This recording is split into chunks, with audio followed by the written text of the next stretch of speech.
My name is JC. I'm a senior. I'm a guard and I'm a small forward. I'm Jalen Vance, and I'm a senior, and I'm a shooting guard. I'm Taylor Reed. I'm a senior, and I'm a power forward. I'm Samaya Reagan. I'm a senior, and I'm a shooting guard. I'm Zaria White. I'm a senior, and I'm a center. My name is Alyssa Gibson. I'm a senior and a power forward. I'm Katie Bowman. I'm a junior, and I am a forward. Yes, queen! I'm Charlie Russell. I'm a sophomore, and I'm a shooting guard. I'm Ireland Barker. I'm a sophomore and I'm a center. I'm Trinity Austin Russell. I'm a sophomore, and I'm a point guard and shooting guard. I'm Elena Hermanson. I'm a freshman, and I'm a small forward. I'm Paige White. I'm a freshman, and I'm a guard. I'm Ivy Bigman, freshman, and a small forward.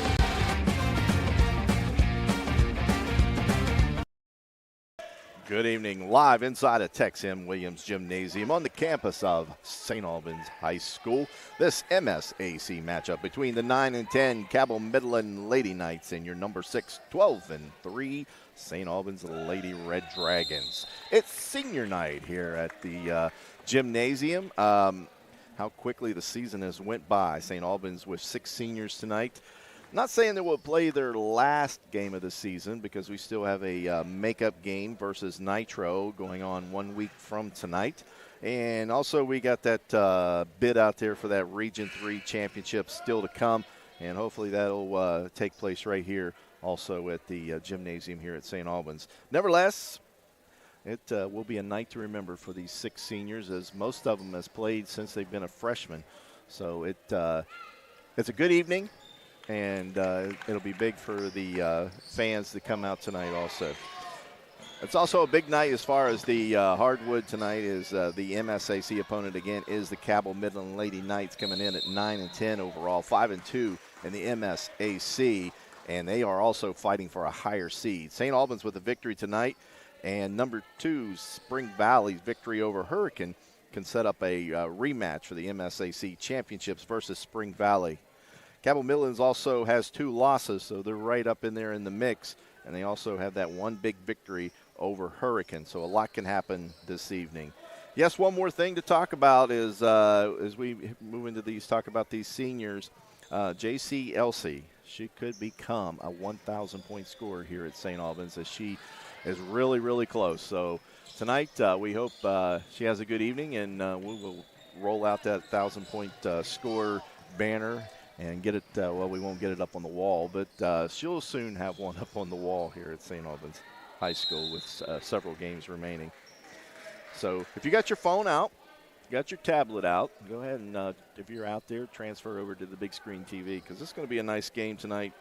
And the video production crew is locked and loaded as we're going to bring you the seniors here in just about a little over a minute as we get the JV game in progress. And as soon as this JV game progress is over, we will bring out the presentation of the seniors here tonight. We'll remind you that the producer tonight is Josh Bowman, also in assistance on camera Luke Bowman, and Kendrick Gregory also there, and the statistician is Jill Seipold. I'm Mark Seipold, and we'll just maybe tune in here for the last few minutes here of this game here, as Cabell Midland right now is trailing St. Albans 47-38, and St. Albans with the basketball, and as we approach 1 minute to go. So we'll take this break, and when we come back, this game's wrapped up. We'll get you to the senior night presentation. You're watching the Lady Red Dragon basketball on video production. Need equipment for your next job? Don't settle for the traditional rental experience. The rental experience with Equipment Share is a great experience. We rent everything from dozers to skid loaders, mini excavators, even smaller hand tools. They've always got what we need. They're timely. The billing is quick and accurate. The guys are able to set it up. They do it through their phone. Renting with Equipment Share is not like any other company out there. It's 1,000 times better.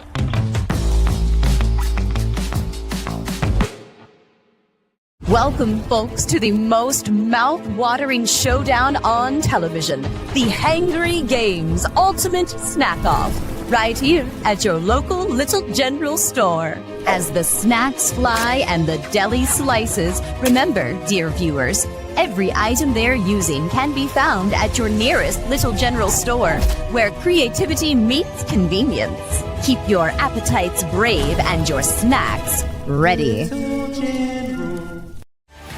At Manny Ellison Lane, it's not just business, it's personal. We care deeply about what we do. We're fully immersed in the gravity of the client's circumstance. We understand what's at stake for them. Hi, this is Patayo, and a little thing I love about the Chick-fil-A Grilled Spicy Deluxe Sandwich is that first bite. I really like the marinated chicken breast, the multi-grain brioche bun, and that creamy cilantro lime sauce. It all works beautifully together. It's just deliciousness. Real guests paid for their testimonial. Whether you're lugging the kids to practice or simply hooking a trailer on the tow hitch to haul, at Moses Chevrolet we have exactly what you need to fit your lifestyle. Stop in and visit us along the Moses Mile in St. Albans and see if we have what fits you. Massey Power Sports is your one-stop off-road and tractor destination. We have an awesome selection of side-by-sides, ATVs, dirt bikes, tractors, and kid machines. Our machines come loaded with features the other brands don't have and will save you thousands of dollars versus the competition. Massey Power Sports offers the best prices, the best service, and the best warranties. Our locations in Beckley and Cross Lanes are here to serve you. Online at MasseyPowersports.com. Massey Power Sports. We power your work and your adventure.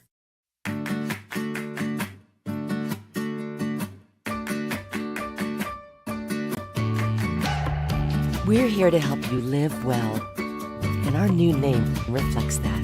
WellPoint. Good evening, ladies and gentlemen. Welcome back to St. Albans Lady Red Dragons basketball. Tonight's sponsor for this game is Equipment Share of Cross Lanes. Equipment Share offers light, medium, and heavy construction equipment to complete any job that you may find yourself in. At Equipment Share, you have the option to rent or buy what you need for the next project or job site. Equipment Share also offers mechanical and technical services to keep your equipment in the best shape and running when needed.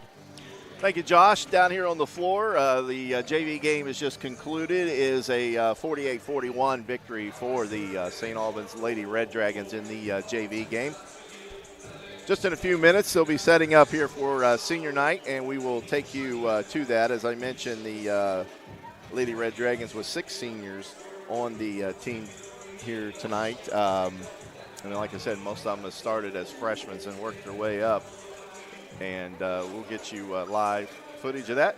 Also, I want to remind you tonight, MSAC games. This is a big night in the MSAC for the girls as it kind of winds down. A lot of teams headed into some non-conference games to conclude the season. But right now tonight, Spring Valley at Hurricane, and that is our big game outside of this one here because we need Spring Valley to beat Hurricane and drop them with 3 losses. Parkersburg will be at Riverside, Huntington at South Charleston, Wayne will be at Parkersburg South, Charleston Catholic High School will be at St. Joseph. And those are just 2 games that are on the schedule on that. Tomorrow night, Capital will be at Poca. Also, the boys will be in action tomorrow night. St. Albans boys will be at Cabell Midland. And as we get closer to this presentation here for the seniors coming out. And well,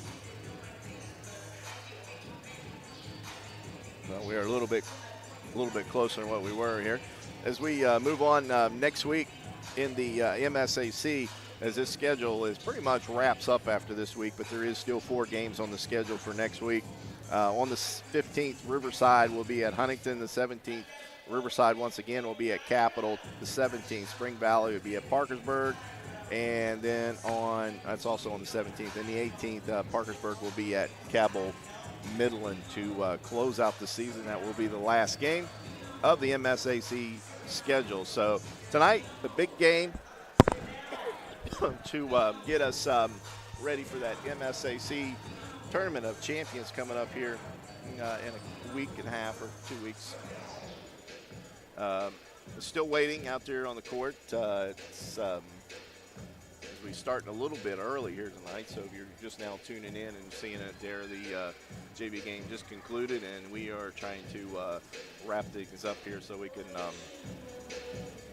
get everything gone for that. So I think we'll step aside, maybe take a 30-second commercial break. You're watching Video Production. Need equipment for your next job? Don't settle for the traditional rental experience. The rental experience with Equipment Share is a great experience. We rent everything from dozers to skid loaders, mini excavators, even smaller hand tools. They've always got what we need. They're timely. The billing is quick and accurate. The guys are able to set it up. They do it through their phone. Renting with Equipment Share is not like any other company out there. It's 1,000 times better.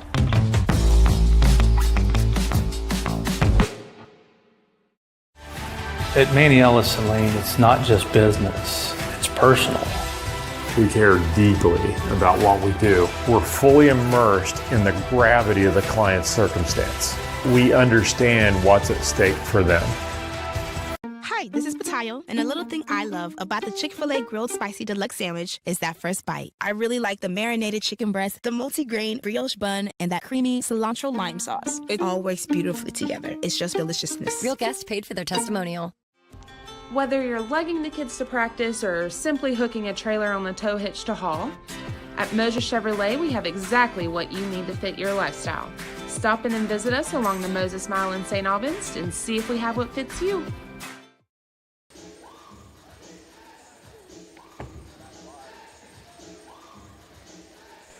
Back live here at the Tex Williams Gymnasium. As I mentioned, we're still waiting. I don't know what the holdup is here for the presentation here. They told us to be ready right after the JV game, so we should be getting close. Coach Gregory's out there with the principal of St. Albans High School. So I want to run over some polls with you. We had the latest coaches poll to come out late last night. It's the West Virginia coaches poll. Morgantown is your new #1 as they move past Spring Valley. Spring Valley drops to 2. Wheeling Park still holding at 3, even though Parkersburg defeated Wheeling Park, as Wheeling Park is up 2. Wheeling Park at 3. Parkersburg is up 2 spots to 2. Perkins still at #5. St. Albans up 1 spot to #6. University down 3. George Washington is 8, and then 9 is Washington, and 10 is John Marshall. Other schools on the schedule: #1 Nitro in 3A, 3 Wayne in 3A, #5 East Fairmont in 3A, and #8 Lewis County in 3A.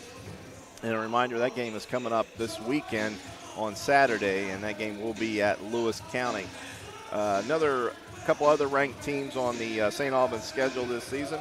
#7 James Monroe, they're over in 2A, and also Charleston Catholic, the last game of the season, and that will be up in Charleston, and that also a 2A team there as far as the rankings. The AP poll, pretty much the same. It's Morgantown at 1, Spring Valley 2, University 3, Parkersburg 2, Wheeling Park is at 5, Hurricanes at 6, St. Albans again at 7 in this poll. Washington, Musselman, and GW, which wasn't rated in the last AP poll, but is back in the rankings. But losing today, I'll say they'll probably drop back out of that poll on the next one. As you can see, they're bringing out the balloons. Everybody loves balloons. And so we're probably getting close.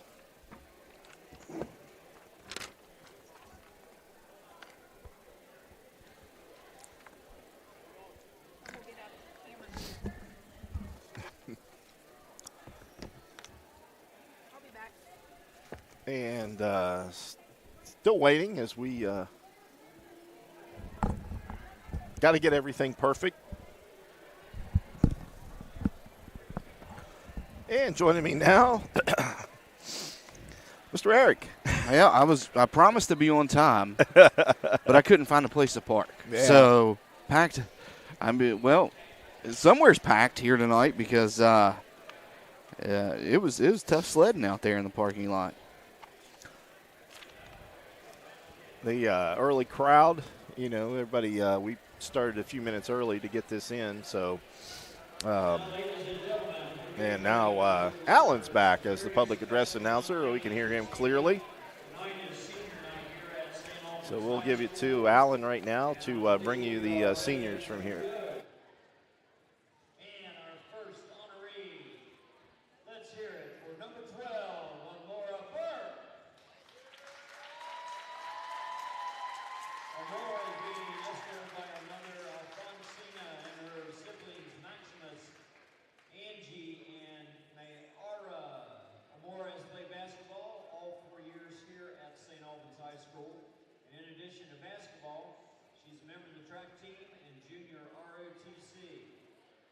Subject is math. Amora enjoys cooking and exploring new music. After graduation, she plans to attend college majoring in neuroscience, then attending medical school to become a neurosurgeon. Amora's favorite memory while playing basketball is when she played for Capitol and one of her players shot the ball in the wrong basket. That was good for us. At St. Albans, her favorite memory is when Gabby would come to every practice talking about her man. A special note from Amora. I would like to thank every coach and player from when I first started until today. You have all impacted my life in an unforgettable way. And to my mom, for all the time she had to transport me to and from practice. Let's hear it for number 12, Amora Burke. And now, entering the court, number 33, Alyssa Gibson. Alyssa is being escorted by her parents, Gordon and Katrina Gibson. This is Alyssa's first year of playing basketball here at St. Albans. Alyssa is a member of the St. Albans softball team and is the senior class secretary. Her favorite subject is math. Alyssa enjoys reading, spending time with friends, and serving up blizzards at the Dairy Queen. After graduation, Alyssa plans to attend West Virginia University, majoring in pre-med biology and eventually going to dental school.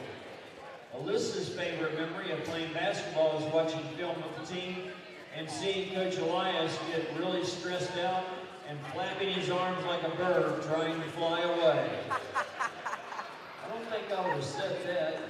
Anyway, a special note from Alyssa. I want to thank my friends, family, and teachers here at St. Albans High School for always being there for me and helping me grow. I also want to thank my coaches for giving me the opportunity to play this year, and Coach Dennis for always bringing water for the team. Let's hear it for number 33, Alyssa Gibson.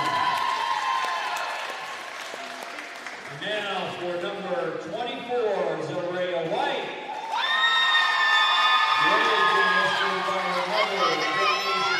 Her grandmother, Sylvia Sherrod, and sisters, Shalina Dunlap. She's played basketball here all 4 years of high school, and she also plays soccer and runs track. Her favorite subject in school is history. Her hobbies? Baking and sleeping. That's a good hobby. Her plans after high school are to attend college to study pre-med biology. Her favorite memory is when we were here practicing and Ivy and I were all tangled up and I thought someone was holding on to me, but it was just me dragging Ivy. And she would like to thank Coach John for being by her side throughout these 4 years of basketball. She says that he's really helped her become a better person. Not only are you my coach, you're my family. I love you and thank you for everything. Coach John. Let's hear it for number 24, Zilrea White. And now let's bring on number 0, Jalen, a.k.a. Tootie Van. Tootie's being escorted by her mother, Stephanie Adams, her father, Jock Vance, and her sister, Brianna Adams. Tootie's played basketball 4 years here in high school. She's also the St. Albans football manager, I can believe that, and a foster family for the Kanawha County Animal Shelter. Her favorite subject is math. In addition to basketball, Tootie enjoys playing video games. After graduation, Tootie plans to attend college and become a physical therapist. Tootie's favorite memory while playing basketball was when we would have early morning practice and we would play freeze tag. A special note from Tootie, I want to thank Coach Megan for always helping me and for my team, especially the freshmen, for making memories that I will never forget. I also want to thank my parents for always pushing me to be a better player, and my girl Katie for basically being my little sister. Let's hear it for number 0, Tootie Vance. And now let's bring on number 25, Taylor Reed. Taylor's being escorted by her parents, Andy and Michelle Reed, and her brother Drew Reed. Taylor's played basketball all 4 years of high school, and her favorite subject is English. Taylor enjoys hanging out with friends, shopping, and binge watching TV shows. After graduation, Taylor plans to attend West Virginia University and major in marketing. Taylor's favorite memory while playing basketball was when Laney Binion hit a buzzer beater three-point shot to beat Spring Valley. We always like that. A special note from Taylor, I would like to thank my family and my friends for always showing up to my games and supporting me, and my teammates and all my coaches for always pushing me to do my very best. Let's hear it for number 25, Taylor Reed.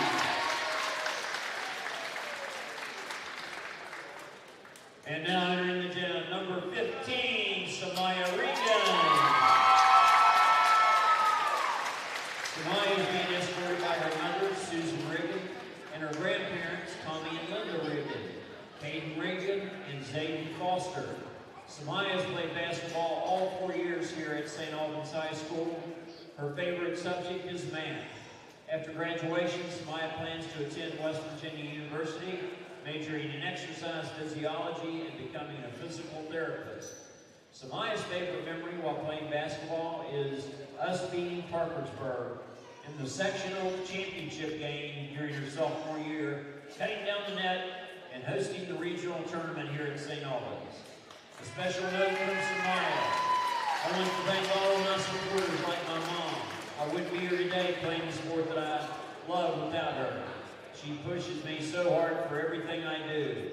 She's also the strongest person I know.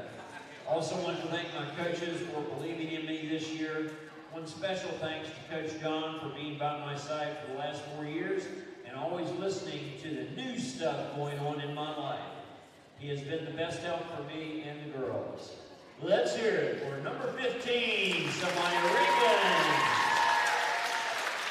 And entering the gym, number 5, JC Elsie. JC is being escorted by her father, JC, mother Donna, and brother Javante. JC's played basketball here all 4 years in high school, and her favorite subject is math. After graduation, JC plans to go to college and wants to become a physical therapist. Her favorite memory while playing basketball? Of course, having dinner at the Cheesecake Factory. A special note from JC. Thank you to all my family, friends, and my team for your unconditional support. Let's hear it. Number 5, JC Elsie. That completes the introduction of our seniors. Let's hear it for all of our senior basketball players.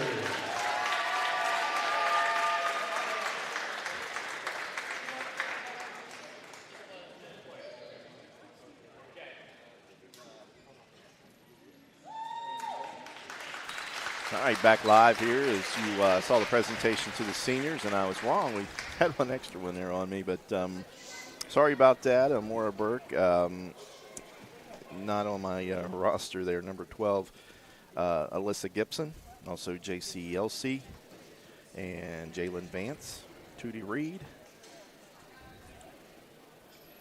or Tootie Vance, sorry, and Taylor Reed. I get them all mixed up. And Samaya Riggin, and Zoraya White were your seniors out there tonight, and you get a good view of them right there. Like I said, a lot of them playing 4 years here. Nice tight bond between them all. You can see it reflects into the record this year. Only 3 losses on the season. All right, well, we'll take it to break, and when we get back, I'm sure both teams will be in the warm-up mode. And also joining me now is Eric. I didn't mention him earlier, but Eric is here. And I'm Mark, and you're watching video production.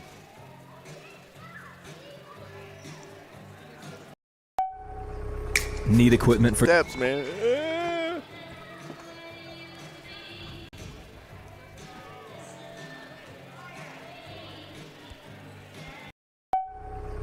Need equipment for your next job? Don't settle for the traditional rental experience. The rental experience with Equipment Share is a great experience. We rent everything from dozers to skid loaders, mini excavators, even smaller hand tools. They've always got what we need. They're timely. The billing is quick and accurate. The guys are able to set it up. They do it through their phone. Renting with Equipment Share is not like any other company out there. It's 1,000 times better.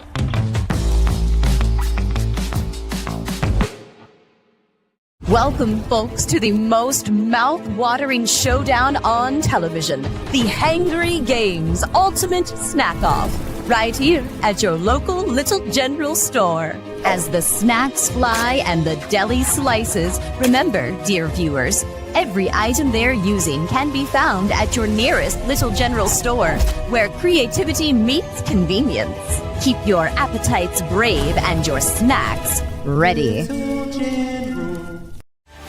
At Manny Ellison Lane, it's not just business, it's personal. We care deeply about what we do. We're fully immersed in the gravity of the client's circumstance. We understand what's at stake for them. Hi, this is Patayo, and a little thing I love about the Chick-fil-A Grilled Spicy Deluxe Sandwich is that first bite. I really like the marinated chicken breast, the multi-grain brioche bun, and that creamy cilantro lime sauce. It all works beautifully together. It's just deliciousness. Real guests paid for their testimonial. Whether you're lugging the kids to practice or simply hooking a trailer on the tow hitch to haul, at Moses Chevrolet we have exactly what you need to fit your lifestyle. Stop in and visit us along the Moses Mile in St. Albans and see if we have what fits you. Massey Power Sports is your one-stop off-road and tractor destination. We have an awesome selection of side-by-sides, ATVs, dirt bikes, tractors, and kid machines. Our machines come loaded with features the other brands don't have and will save you thousands of dollars versus the competition. Massey Power Sports offers the best prices, the best service, and the best warranties. Our locations in Beckley and Cross Lanes are here to serve you. Online at MasseyPowersports.com. Massey Power Sports. We power your work and your adventure.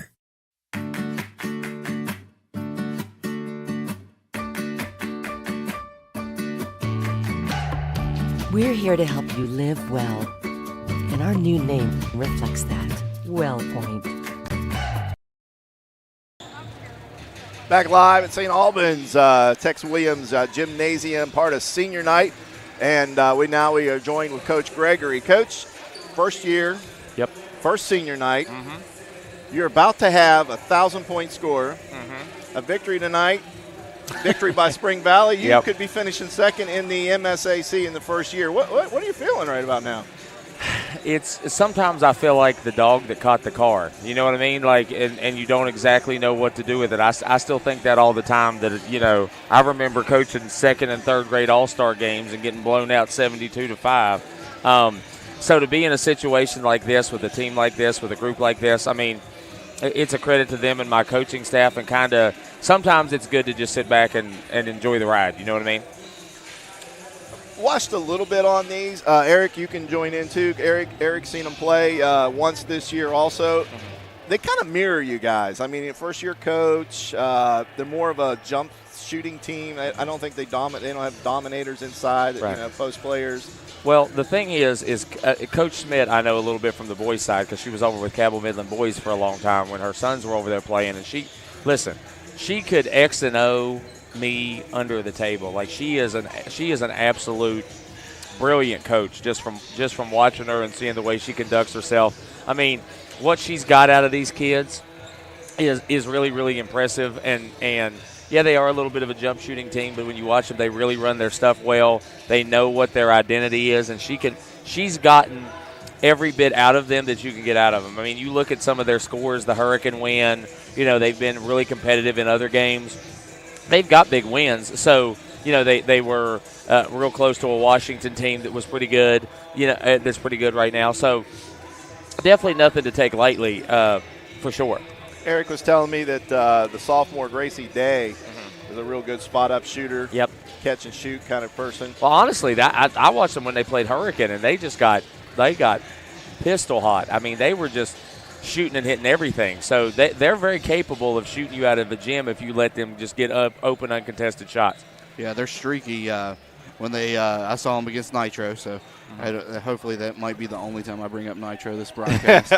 But they do get on streaks, and you got to be careful of that out there with them because they do have some shooters. But in your favor, though, because Nitro kicked up the pressure on them in the second half of their game and really separated themselves from Cabell Midland when they played over there at Alumni Arena.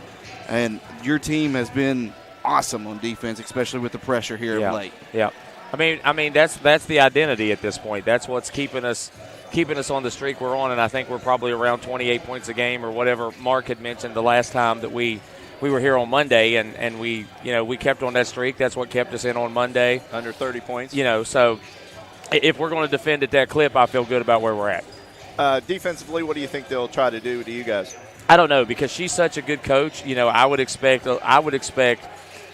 I'm sure she scouted us to death. So I'll tell you what the good thing about this game is. I will find out what a really, really good coach thinks my weakness is for sure. I could see boxing one. We prepared for boxing one. We prepared for triangle and two. We prepared for zone. We prepared for man. It's just a matter of kind of what does coach think our weakness is. So I think this is a good game for seeing what a really, really, really good coach thinks about you. So I couldn't tell you what she'll do because I think she could throw anything at me, honestly. She played a lot of the boxing one over across the river. Right. All right, one last question. We had an injury on Monday night. Health-wise, how's your team? We're good. I mean, we're going to probably keep Samaya out today, based on, we've kind of got some regional and, not that these games don't matter, but like Coach Swain always tells me, if we're going to make a Nitro reference, Coach Swain's always said, all these games are exhibition games. So, we got her with a little bit of a thing where we probably won't play her tonight. Trinity took a shot. Trinity also. took a shot, but she looks good to me. She's going to play a little bit, give it a go, and we'll see. But like I said, we're kind of in this preservation mode of staying healthy for the season. Everybody that looked at Samaya said that her knee looks like it's good, maybe just needs a little time to rest. So we're going to give her some time to rest, and we may have her back as early as next week. So. Not at full 100% health, but probably nobody is right now. And so we're going to be a little, given our record in the region and stuff like that, we're probably going to be a little overly cautious with players going forward here. No doubt. Well, Coach, go get them. Yes, let's finish out this conference schedule here this evening and get that number 2 seed. Well, here's the thing. Like I said, if we're sitting Samaya a little bit today with the idea that hopefully we're in the game we want to be in on next Saturday, okay? There you go. All right, good luck, thanks, Coach. I'm ready. And as we get ready here for the pregame, Eric, since you've seen Cabell Midland, what weaknesses do you see in their team? Just not a lot of – they tried to establish a inside presence against Nitro, but and that's the only game I have to reference, so I'm sorry for all the Nitro stuff. But I was there courtside watching it. They tried to establish inside presence early, and it was unsuccessful because Nitro has 2 bigs that, 3 now with Kinley Steele transferring in this year that stopped that real quick. But like I said, Cabell Midland, they can get on a streak. I mean, they were in the game to begin with at Alumni Arena a couple weeks ago when they faced Nitro. With their shooting ability, able to capitalize on those open opportunities. And their defense was really good. In that game, they held Natalie Smith to 7 points total. And she's the leading scorer for the Wildcats. Yeah. So it was more of a sophomore and an underclassman effort that they made Nitro win that game with. So they're good about taking your scores out of the game. Yeah. Team-wise, they're averaging 46.8 points a game, but the opponents are averaging 51 points a game. But you know what? These big MSAC games, they've been in it this year. And we mentioned, the coach also mentioned that they defeated Hurricane. And, Hurricane's ranked. So they can take down the big boys. I mean, there's no doubt about it. And like I said, they're fighting for a higher seed tonight also. So they're going to bring it, and they're not going to leave anything out there. And as he mentioned, this coach I think has got everything moving in the right direction. So we'll take a break, and we get back. We'll continue with some more key matchups in the game. And we'll also get you the starting lineups. As Coach mentioned, Reagan not starting. And we got Zariah White will be starting tonight for the St. Albans Lady Red Dragons on that. But we'll bring you the starting lineups here. Again, it's St. Albans Lady Red Dragons on video production. Need equipment for your next job? Don't settle for the traditional rental experience. The rental experience with Equipment Share is a great experience. We rent everything from dozers to skid loaders, mini excavators, even smaller hand tools. They've always got what we need. They're timely. The billing is quick and accurate. The guys are able to set it up. They do it through their phone. Renting with Equipment Share is not like any other company out there. It's 1,000 times better.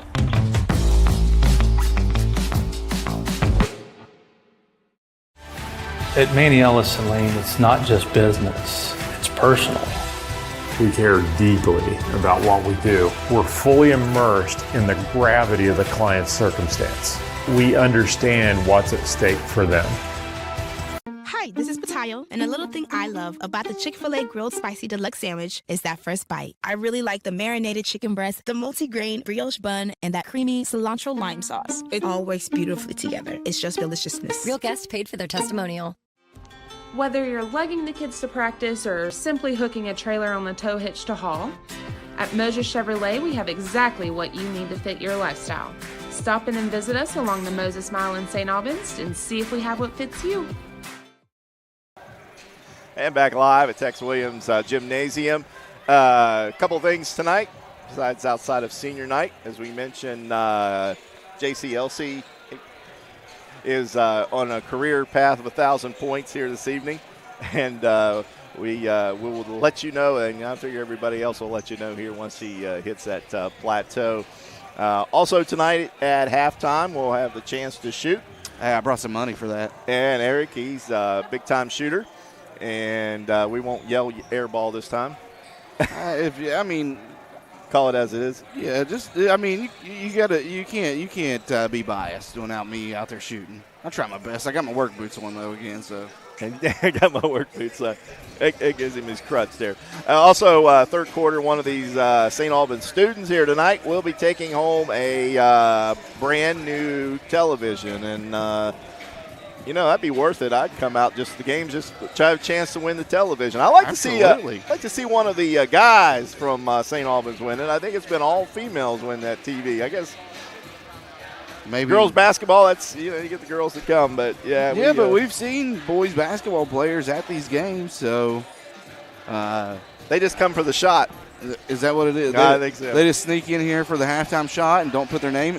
Hey, a TV is a TV. No matter what you do with it, you can never have enough TVs, okay? That's correct. And the way they are made anymore, you always need a backup there. Yeah, you might get mad, throw your PlayStation controller through it or something. Yeah. Or you could root for the Kansas City Chiefs. And I don't know why anybody would want to do that. I'm a 49ers fan, so I didn't have a dog in the fight. Yeah, so. I know that feeling. MSAC standings current standings coming in tonight, as we mentioned, a big night of basketball in the MSAC. Number 1 and 7-0, Spring Valley. And I mentioned again, their big game tonight against Hurricane. So become a Spring Valley fan here this evening, and hopefully we can take care of business here and move into that second speed and get that rematch. Number 2, St. Albans is tied with Hurricane at 6-2. Cabell Midland at 5-2. Parkersburg at 4-2.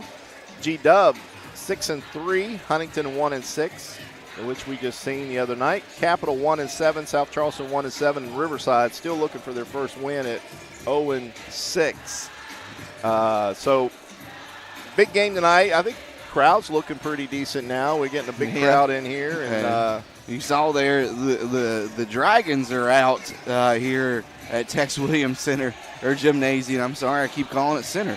You had the little mini Dragon over here dancing, greeting people as they walked in the door. And now you got the big Dragon over there.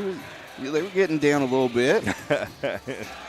So yeah, it's going to be a big night. Cheerleaders are out tonight here, and we got the music man himself over there entertaining us. DJ Jazzy JC. I grew up with Josh over in South Charleston. We played bitty ball and all that stuff growing up together. Yeah.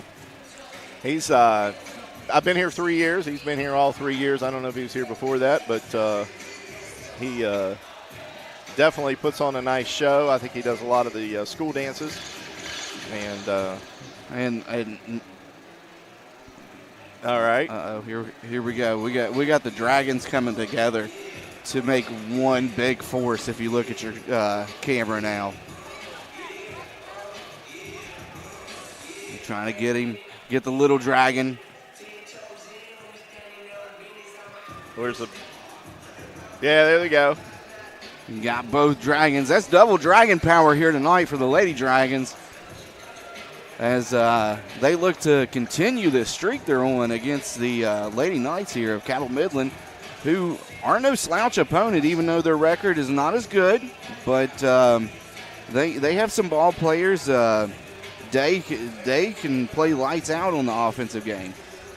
And with a new coach, it takes some time. Sometimes Coach Gregory, I think, has done a fine job coming in and trying to put in a new system. Had a lot of leadership, as we just saw senior night, and 7 seniors. And, that makes a big difference when you got leadership. And, J.C. Elsey has just been remarkable this year. I'm sure she's going to be a candidate for Player of the Year. And it's just been amazing to watch the team grow. Some of the younger kids coming in and playing good. We've got a few freshmen that's been playing some, a couple sophomores. So, the future's there. Including, you saw leadership from one of the sophomores that last game here against Huntington, with Reagan going out with injury, and that was Trinity Austin Russell. Yes. She was out there calling shots, moving the offense and defense how she needed to, because they were trying to take Elsie out of the game. So it became the Austin Russell show there for a little bit in that game. And I think from here on out, that's going to be the key, is somebody else stepping up, because everybody knows, there's no secret who the shooter or who the scorer is on this team. And any coach in the state of West Virginia is smart enough to know, or anybody even on the sideline smart enough to know, you got to concentrate your defense on Elsie, because you just can't let her score 29 points a night. And her season average has dropped a little bit since I started doing games with you this season. She was up around 22, 23 per game. She's down to 20, which still is pretty dang good. But, it's fell a little bit because teams towards the end of the season have started to key in on her. Yeah. Well, as he mentioned the other night against Huntington, they ran that box and won. And, she was minimal the other night. I mean, they really controlled her touches, wouldn't let her drive to the basket, and, guarded the line. I mean, they didn't get the three-point shots. And I think that that was the key to that game, because with Samaya leaving the game and not scoring, that made the game closer than probably we thought to start the game. I knew it would be a nice little tussle there that always is between Huntington, but, I think it was a little bit closer than most anticipated. Yeah. I mean, like I said earlier, Cabell Midland will clamp down on that leading scorer. To hold Natalie Smith, who is another candidate for Player of the Year. I don't know if it goes by class, like AAA, yeah, it will, Quad A, and all that. Well, stuff. they'll have a I don't know about girls basketball, but I know like football and stuff will have like a Player of the Year overall. But yeah, every division of 4, 3, and 2, and 1 will have their Player of the Year. Yeah, well, Nat Smith is no slouch, and she can do it all. She can rebound. Some of the assists she's been laying out here recently have been outstanding, and you'll get to see it here soon, but in person. But to hold her to 7 points means you did your job in that game for Cabell Midland. Yeah. And they look to do that same job tonight for Elsie. And if you look out at the camera there, you can see in front of us is our sponsor tonight, and our sponsor tonight is Equipment Share. And if you're not familiar with them, they are new to the Valley, and if you're familiar with Gulf Mountain Road, you can head up there. I think it was the old termite building there. You've lived here probably longer than I have, maybe, I don't know. And all right, and also Sparks Orthodontics is also a sponsor of the game. And they're also the senior night dinner I see here, or hear Alan talk about there. Is that all the good smells I'm smelling that's making me hungry right now? And they get fed well. All right, I'm going to interject. I heard it was Cadova. All right. It doesn't matter if it was Cadova or whatever it was. It smells delicious in here. That's what I was told. We'll see what happens. So, yeah, I hope they give it to them afterwards then, if it's Cadova. They might run them all out of the gym here. No, we got starting lineups. Did you get all right, starting lineups here for the Cabell Midland Knights. Sophomore number 15, Gracie Day, will be a guard. Strong forward, the junior number 11, Sophie Kelly. At center, the junior number 14, Emma Smith. The forward senior number 12, Faith Thompson, and that's the only senior in their roster. And also at guard, the sophomore Braylon McGuire. I'm sorry, my letters are all screwed up there. And now for the St. Albans Red Dragons, and we're going to take a break at the national anthem. You're watching video production. Need equipment for your next job? Don't settle for the traditional rental experience. The rental experience with Equipment Share is a great experience. We rent everything from dozers to skid loaders, mini excavators, even smaller hand tools. They've always got what we need. They're timely. The billing is quick and accurate. The guys are able to set it up. They do it through their phone. Renting with Equipment Share is not like any other company out there. It's 1,000 times better.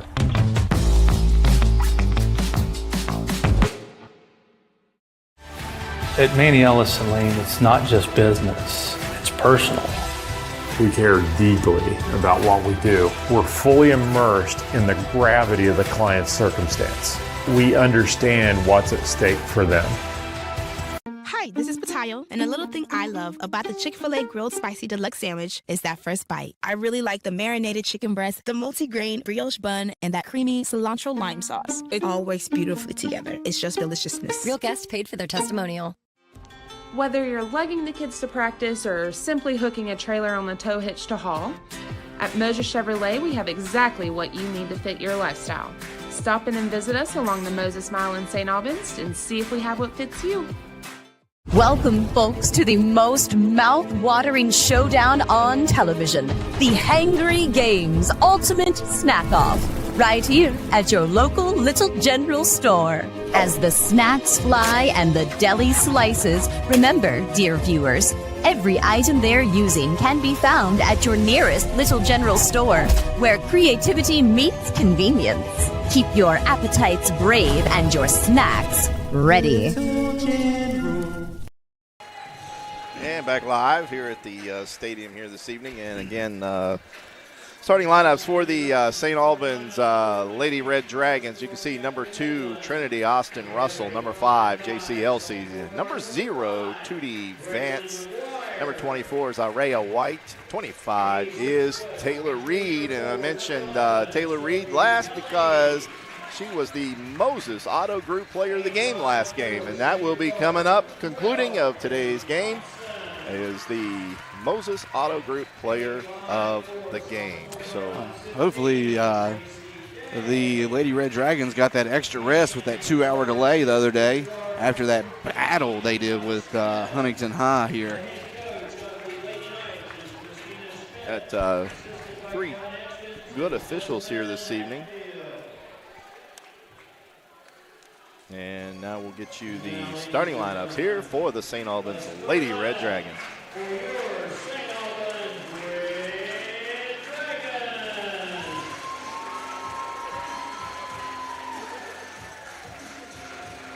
We have a 5'2" senior guard, number 0, Judy Rand. A 5'5" sophomore guard, number 2, Trinity Austin Russell. A 5'7" senior forward, number 5, JC Elgin. A 6-foot senior center, number 24, Joel Wright. And a 5'8" senior forward, number 25, Cabell Midland.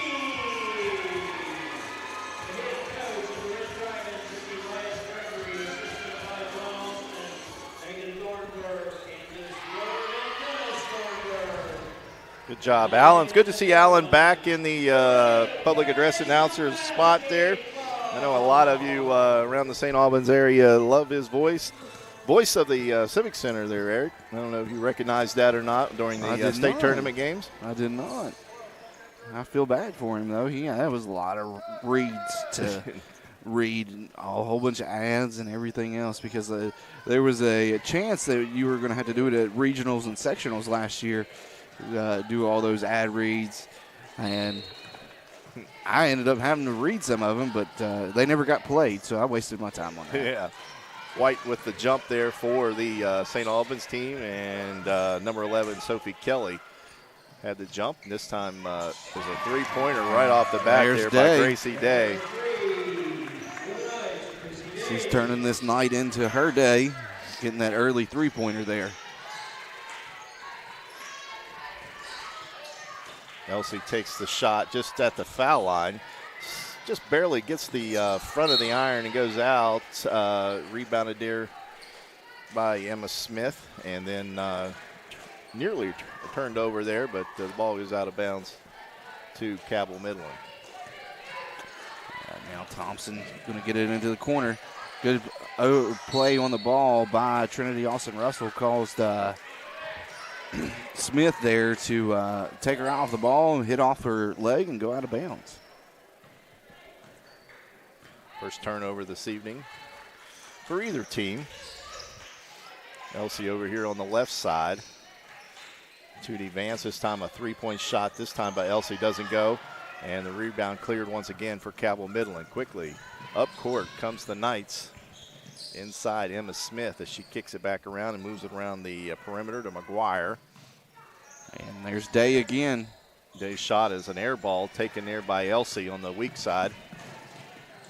Oh, and they missed that, and now she throws.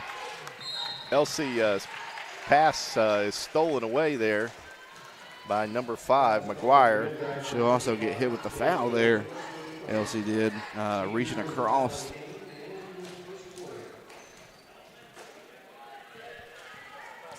Just getting underway here. It's 3-0 Cabell Midland. Good ball movement. There another three-point shot. This one's by Emma Smith. And quickly, Cabell Midland's out to a 6-0 lead here in the first quarter. And they'll get hot.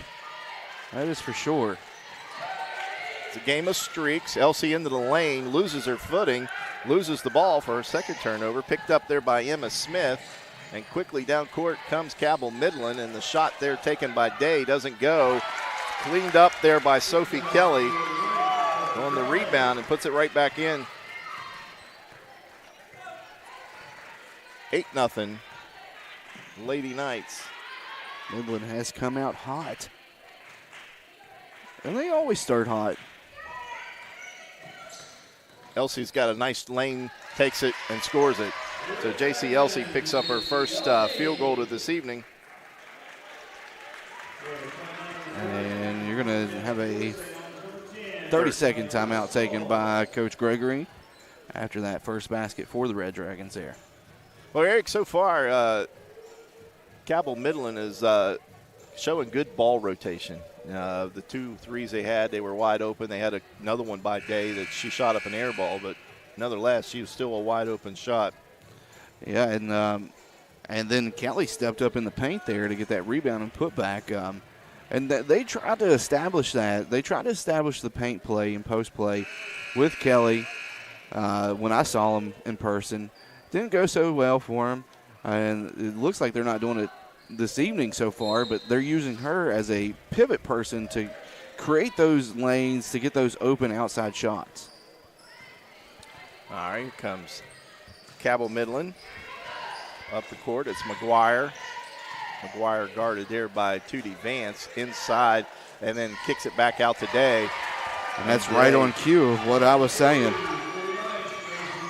Pass inside there to Sophie Kelly. Sophie kicks it right back out, and Day with the wide open three.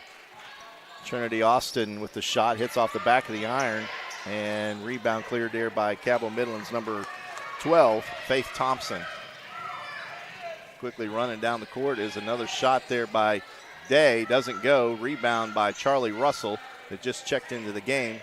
Yeah, and Taylor Reed really altered that three-pointer by Gracie Day. She got out there and got a hand in her face, which made it come up just a little bit short. If not, you're looking at her probably third three-pointer of the game. We've seen St. Albans over their 5-game winning streak get out the quick leads, and quick inside is Taylor Reed, and she's going to be fouled. We didn't see that against Huntington, a slow start. And then tonight so far, but we're only 4 minutes in, so.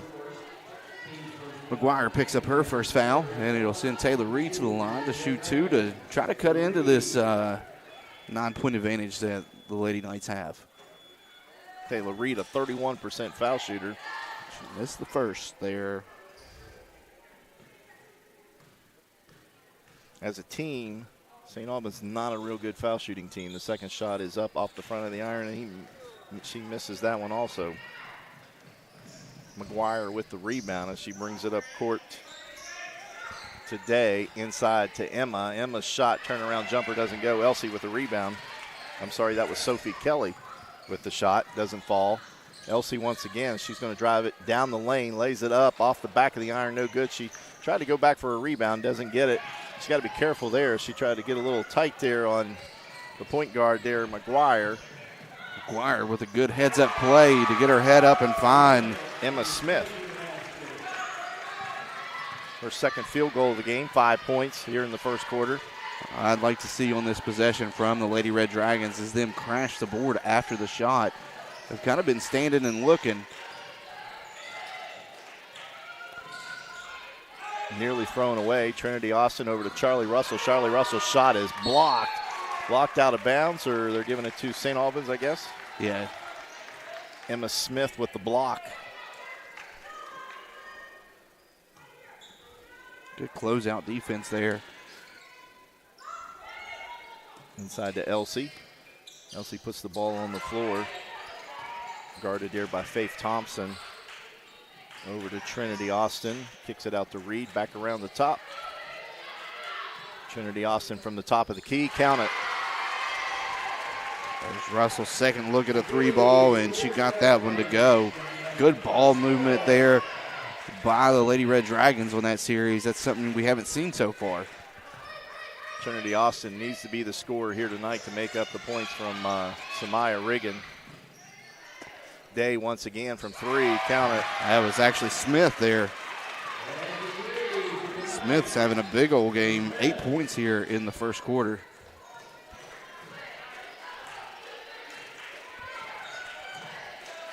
Elsie with the basketball. Got the screen there by Reed, didn't use it. This time a little pick and roll there as Elsie goes into the lane and comes up short. Now she's going to pick up her second foul. And that's just a frustration foul right there. That's all that is. And frustration and maybe trying to do too much. Yeah, and she's got to calm down and just let the game come to her. They're going to try to take her out of the game, and they're playing a 2-3 zone right now. And it's given all kinds of trouble. I mean, Midland has come out here with a game plan to shut this offense down, and so far it's working, up 11. She goes to the sidelines. Elena Hermendorfer into the game. Also into the game is Ireland Barker for St. Albans. Now we got a hold up front. That's Hermensdorfer with the hold. That is the third team foul on St. Albans. Elena's first.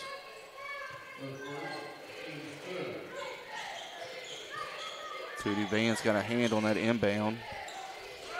Inside, Kelly back outside. And Thompson couldn't get that shot to go, and we're going to get a foul, I believe. And they getting that on Taylor. Taylor Reed got more arm than ball on the tie-up. Early foul trouble here for the Lady Red Dragons. And that's unusual. Long kick outside as they work around the perimeter. Then the ball's stolen away by Tootie Vance. Here comes Tootie, a little 2-on-2 action. She goes into the lane, out of control, and she just lost it out of bounds. She's looking for a foul there, and nothing was called. And unfortunately, that shot went off the bottom of the backboard, back down on her, out of bounds. Yeah, she needs to be able to slow that thing down. It was 2-on-2 break, so she didn't have numbers. And what we're not seeing so far from St. Albans that we usually see is the pressure defense. Thompson with a long shot, doesn't go. Barker with the rebound, gives it up to Tootie Vance, and Tootie's pass is way too long and goes out of bounds. She's got to shake off those senior night emotions and get back into this game and play the game that she always plays, and she's a key part of this team. She may not show it on the score line, but she does a lot more assists and everything else, as Day's shot was no good. And now we got a hold up, or what's the whistle? Jump ball. Jump ball. Alternating possession goes to the Red Dragons. And there was a little bit of a little back and forth action there on that jump ball tie up that the referee, when he came in before he made that signal, issued some warnings to him saying, hey, calm down, calm down.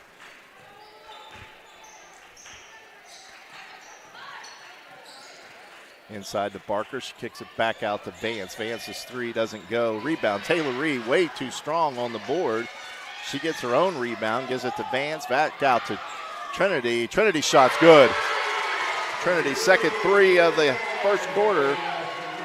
Cuts into that lead, cuts it in half. It's 16-8. Yeah, and that was good ball movement there by St. Albans to find those open looks. Faith Thomas, McGuire. Good ball movement still here for the Lady Knights as they whip that ball around.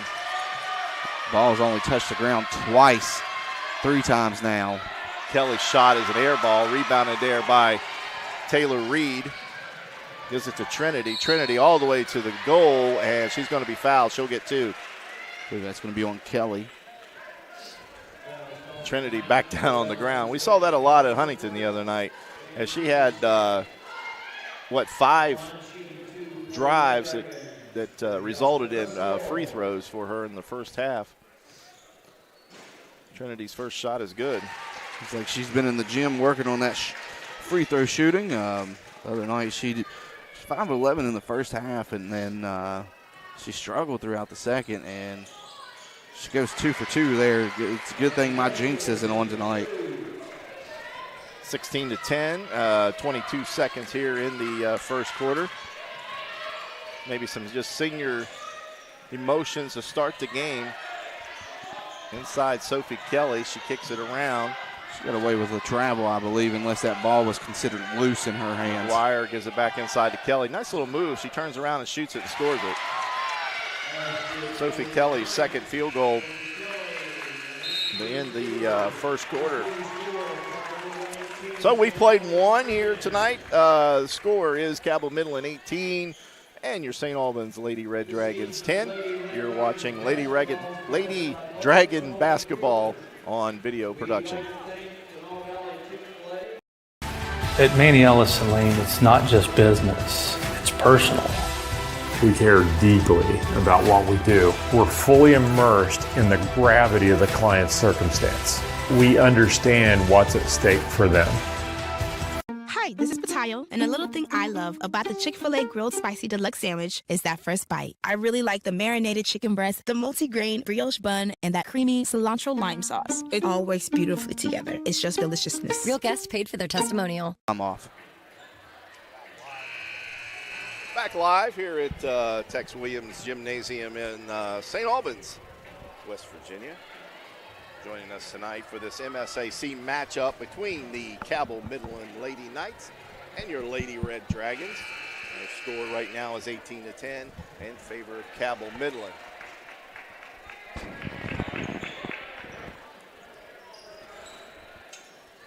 Yeah, it was Midland coming out hot there, Mark. Yes. I believe 4 threes. They fired up a couple more, but they didn't go. Emma Smith with 2 and Gracie Day with 2. And Emma Smith leading scorer for the Lady Knights with 8. And Day was the inbounder there for the Lady Knights as she gives it to McGuire. Inside. Another shot there by Sophie Kelly. Kelly having a big game with 6 so far here. She's good in that mid-range area. It's a lead up by 10 now. Let's see if Trinity Austin here maybe puts the ball on the floor and takes it to the hoop as we get ready to start this second half. No Elsie out there to start the second half, so protecting her with 2 fouls. Yeah. Binion's out there, though. Another young player for St. Albans. Get a loose ball tie up. It should be in possession in favor of the Lady Red Dragons. And Taylor Reed looks a little frustrated in there tonight. I don't know. She had a big battle the other night with the Huntington girl. And I don't know if Kelly's on her defensively, but that might be causing some issues too. Trinity Austin Russell again from 3. She used the glass, but it counts. She kissed it off the glass. She didn't use it. She went like that right off the glass. Sound effects and all.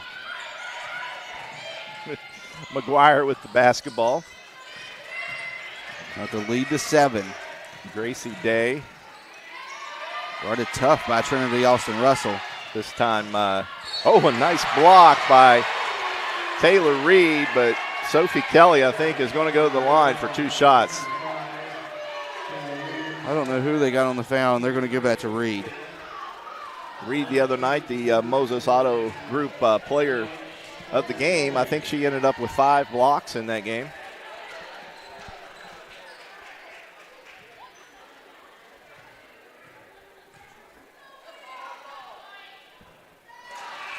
First shot doesn't go.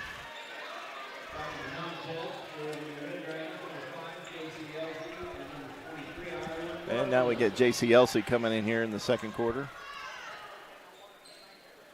And is it Ireland Parker or Barker? Barker. Second shot is good.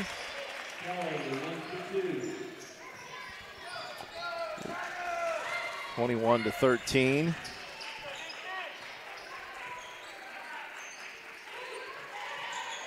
As you mentioned, Elsie and Barker into the game for St. Albans now. Trinity Austin Russell gets a nice screen there by Binion, and she drives into the paint and scores it. She's got 13 in the game now. This might be one of those nights where she just puts the team on her back and goes. And now you see the pressure from St. Albans as McGuire got away with a little bit of elbow. And I think we're going to give this one to Cabell Midland. Looks like there was a chance that it rolled off of the chest there of number 14, Emma Smith, but the official gives it back to him.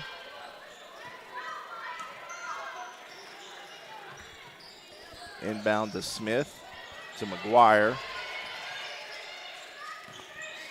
And this is something unusual for the Midland offense, is putting that ball on the floor. They don't usually do that. They haven't done it so far. And now we got a foul underneath. Tootie Vance gets hit with a foul. Judy's so small, and she gets in there underneath the bigs. And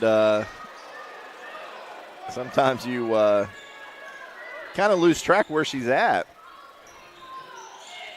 Inbounds pass is good. Number 14, Emma Smith. And that gives her 10 here in the first half, and the lead's back to 8 for the Lady Knights. Something the Lady Red Dragons aren't used to dealing with is playing from behind. Trinity Austin Russell once again takes the shot, doesn't go. Binion with the rebound, and she's going to go to the line for 2 shots. Nice offensive rebound there. And she draws that foul on Kelly, and that's her second. And I believe, let me check my stats here.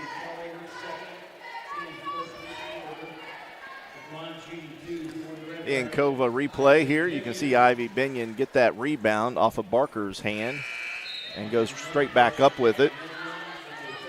First shot doesn't go. It's something that I was talking to a Cabell Midland coach just before the game, and he said that the problem he's seen with some of the girls this year is and the second shot doesn't go, is girls get the rebound and they don't go right back up with it. They bring the ball to the floor. Elsie gets the rebound. Elsie with her only 2 points so far here in the game. Now she has a chance to pick up 2 more here at the free throw line. And McGuire picks up her second foul.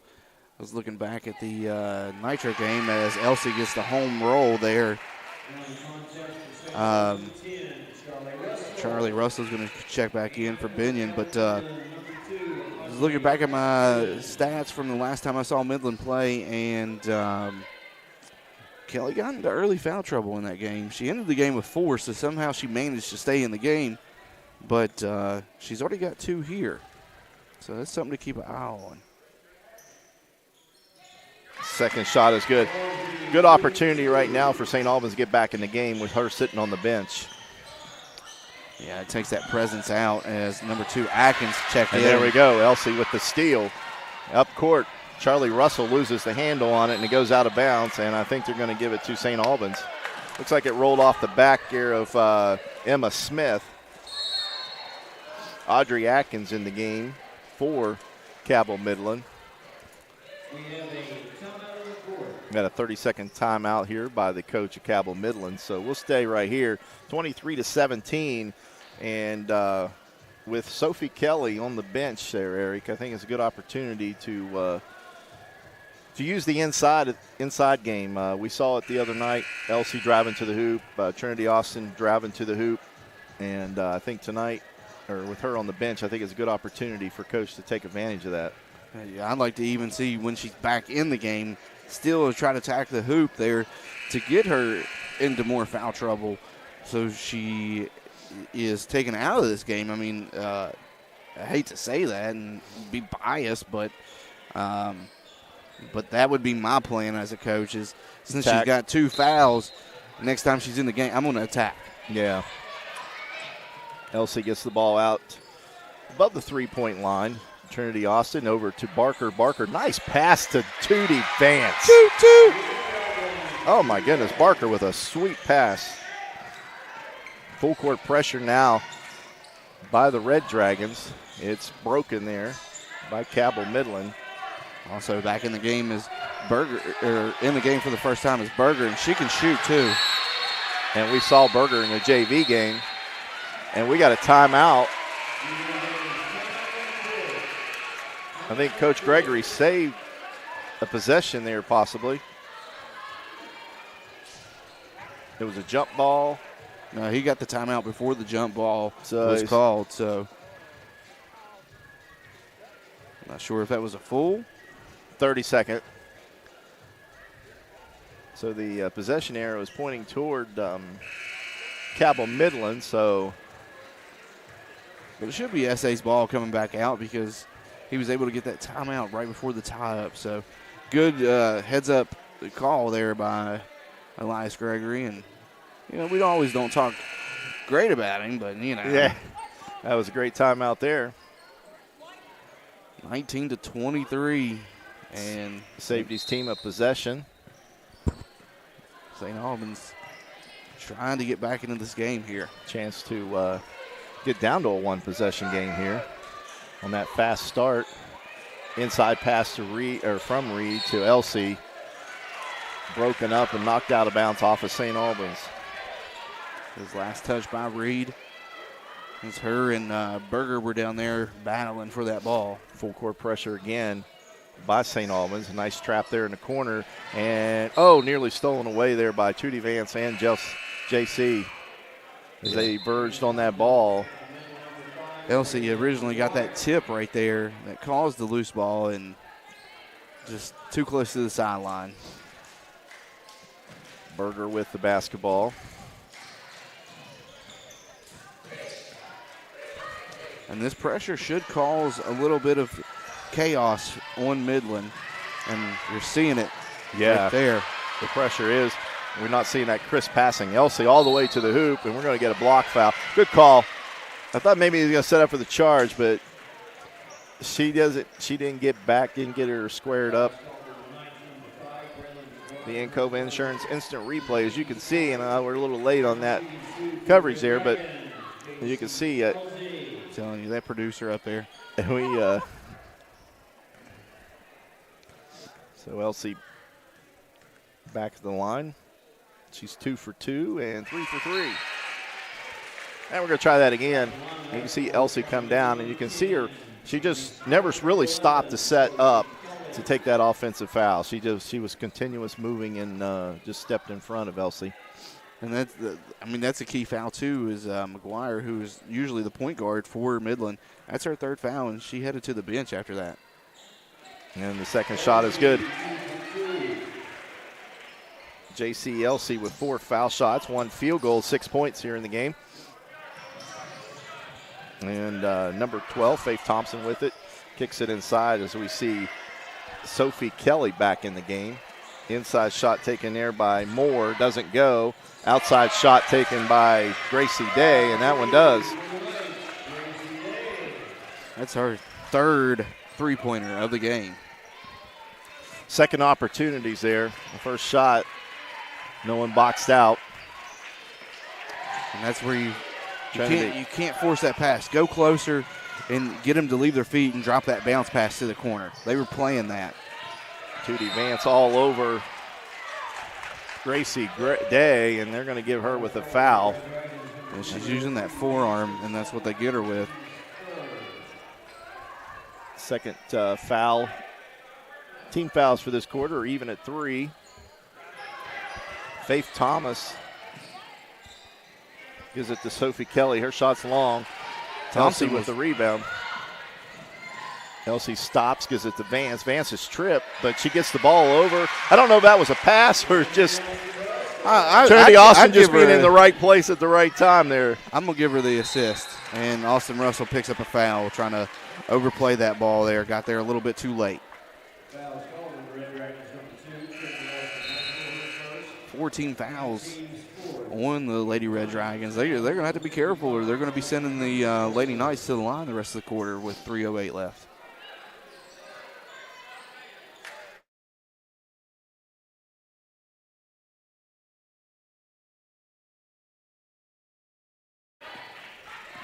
Gracie Day with the basketball. Thompson's firing for 3. Faith Thompson with her first field goal, and it's a 3. That's one thing they are good at, this Midland team, is they will fire from 3, and they will get on a streak and knock them down. Elsie inside against Kelly, but she kicks it back out to Trinity Austin, and she takes the shot, and this one's going to stay with St. Albans. I'd like to see, I don't want to be critical, but I'm going to be critical here for a minute. Trinity Austin Russell shot that 3. That ball was on the way back to her, and she never moved a foot. She's got to crash. She's got to crash. The fear of that run out we saw the other night. Taylor Reed with it inside, kicks it back out to Elsie. Elsie drives, nothing there. Tries to go back up again, and she does. Doesn't get anything. Rebound is fought for, and what do we got? Jump ball. Hermansdorfer was battling down low, possession arrow in favor of Midland there, and Elsie was taking on 3 defenders on that shot and still was able to get a good shot off, just didn't roll in for it. Nearly stolen away there by St. Albans, but Day gathers it up. Now the pass is thrown away. That was Sophie Kelly with the turnover. From the foul line, it's Elsie, doesn't go. And now we got another jump ball, and this one go to St. Albans on the alternating possession. I'd like to see Elsie get a little bit more under control there. Maybe head up instead of thinking shot first. Look to see if you got anybody coming down the wings there to dump off to. And if not, fake the pass, get the defender out of your way. Elsie from 3 doesn't go. Rebound fought for, Cabell Midland with it. Sophie Kelly, and I think she's going to walk with the basketball. And there's the pressure. And you see the coach calm down. The pressure, and that's something Midland didn't deal with the last time I saw them in person, and they didn't deal with it well. And yeah, you you're speed things seeing it. up. Yeah, you speed their offense up, and it's not going to go good for them. Takes them out of their half-court offense where they can set up and hit those threes. Trinity Austin, a little pick and roll there to Elsie. Elsie guarded there by Kelly. She's going to take it all the way inside, lays it up, and scores it. And that's only the second from the floor for Elsie this game. The rest of the points are coming from the free throw line. 8 points, and the ball stolen away there by St. Albans. Hermandorfer, she gets it to Trinity, doesn't go. Follow-up. Hermandorfer makes the follow-up. 29-27, minute 13 left here. Emma Smith drives down the lane and loses it. And I think is what you said, Eric. St. Albans has sped them up. Now they're all out of sync. And it was a great play there by Taylor Reed to get the block and then it went back to Smith's body and went out of bounds. Well, we got under a minute and we got a 2-point game. The fast start by the Lady Knights. We got Thompson playing on up top, actually. I didn't know if they were going to be in a man or they went back to the zone, though. Looks like St. Albans looking for that last shot. Maybe go to the locker room tied or a 1-point lead. Elsie with it. She's going to roll through the foul line, kicks out. Shot taken by Hermansdorfer, and she ties the game up at 29.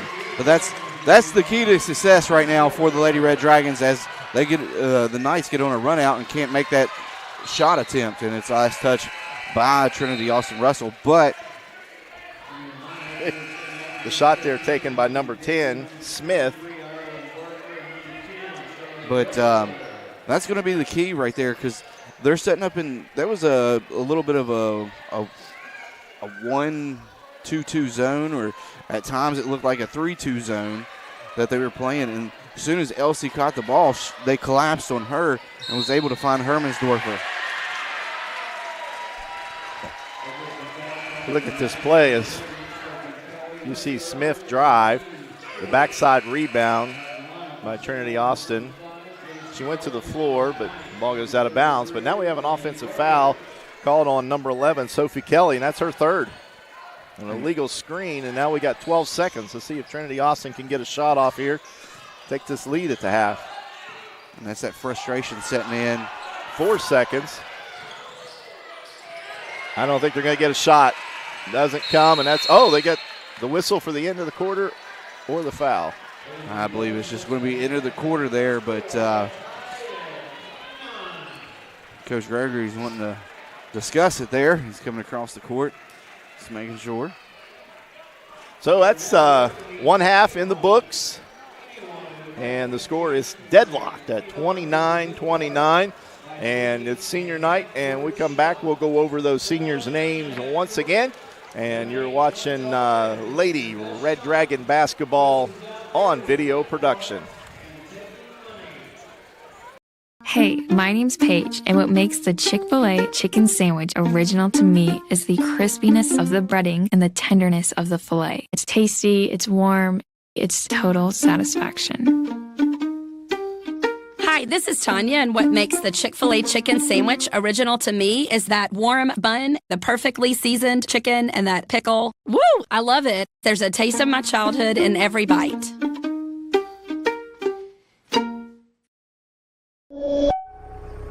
Need equipment for your next job? Don't settle for the traditional rental experience. The rental experience with Equipment Share is a great experience. We rent everything from dozers to skid loaders, mini excavators, even smaller hand tools. They've always got what we need. They're timely. The billing is quick and accurate. The guys are able to set it up. They do it through their phone. Renting with Equipment Share is not like any other company out there. It's 1,000 times better.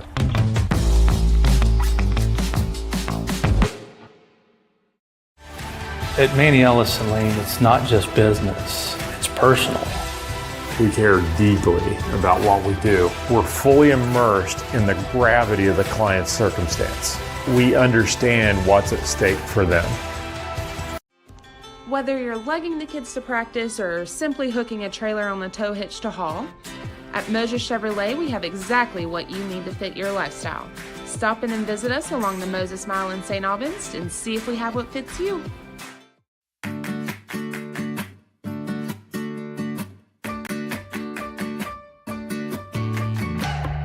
We're here to help you live well, and our new name reflects that. WellPoint.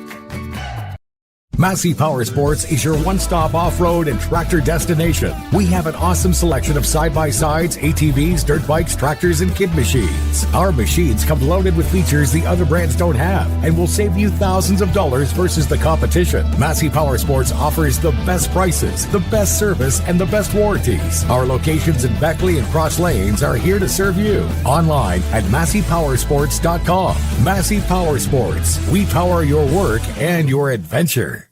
Hi, this is Patayo, and a little thing I love about the Chick-fil-A Grilled Spicy Deluxe Sandwich is that first bite. I really like the marinated chicken breast, the multi-grain brioche bun, and that creamy cilantro lime sauce. It all works beautifully together. It's just deliciousness. Real guests paid for their testimonial. Welcome, folks, to the most mouth-watering showdown on television, the Hangry Games Ultimate Snack-Off, right here at your local Little General store. As the snacks fly and the deli slices, remember, dear viewers, every item they're using can be found at your nearest Little General store, where creativity meets convenience. Keep your appetites brave and your snacks ready. Welcome back, ladies and gentlemen, to St. Albans High School, Tex Williams Gymnasium for this evening's game. This evening's game sponsor is Equipment Share of Cross Lanes. Equipment Share offers light, medium, and heavy construction equipment to complete any job that you may find yourself in. At Equipment Share, you have the option to rent or buy what you need for that next project or job site. Equipment Share also offers mechanical and technical services to keep your equipment in the best shape and running when needed. Back live here on the floor now. Thanks, Josh, for that. 29-29. And tradition here, as we mentioned, the half-court shot. I don't know if you saw this or not, Eric. There was a college student in the University of Massachusetts. He had an opportunity to win $10,000. He was selected. He had to shoot a foul shot, three-point shot, and a half-court shot within, I don't know how many seconds it was. Well, we did it. And then they went back and reviewed it and said his foot was over the line and took his money away from him. Oh, no. You can't do that. Sponsor stepped up and gave him the money that he deserved, I guess. Rightfully on deserved. that. But the college said he was over the line. And that's college for you. They just want to take your money and not give you any back. That's why NIL is a thing these days. I just thought that was interesting. Statistically here in the first half. Did you see, though, the guy who made, I can't remember if it was the putt all the way across the court or he made it like a half-court shot to win like free like lifetime pizza or something at one of the colleges. I didn't see that. Oh, he made it, and he absolutely – the place went wild. Oh, man. Free food, though. I mean, I'd go wild for that. Ooh, man, that was the best shot of the night. Yeah, You know, I mean, I don't know if anybody ever hits those shots and don't step across the line. I mean, every one I've ever seen. So, anyway, scores for the Cabell Midland Knights here at the first half. Emma Smith leads all scoring with 10 points for Cabell Midland. Gracie Day with 9.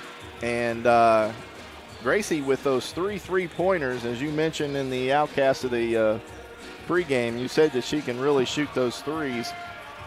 Sophie Kelly, the inside presence, but with 3 fouls. We'll see what Coach does coming out in the second half, see if he tries to attack her early. 2 different teams with her not on the floor. Yeah.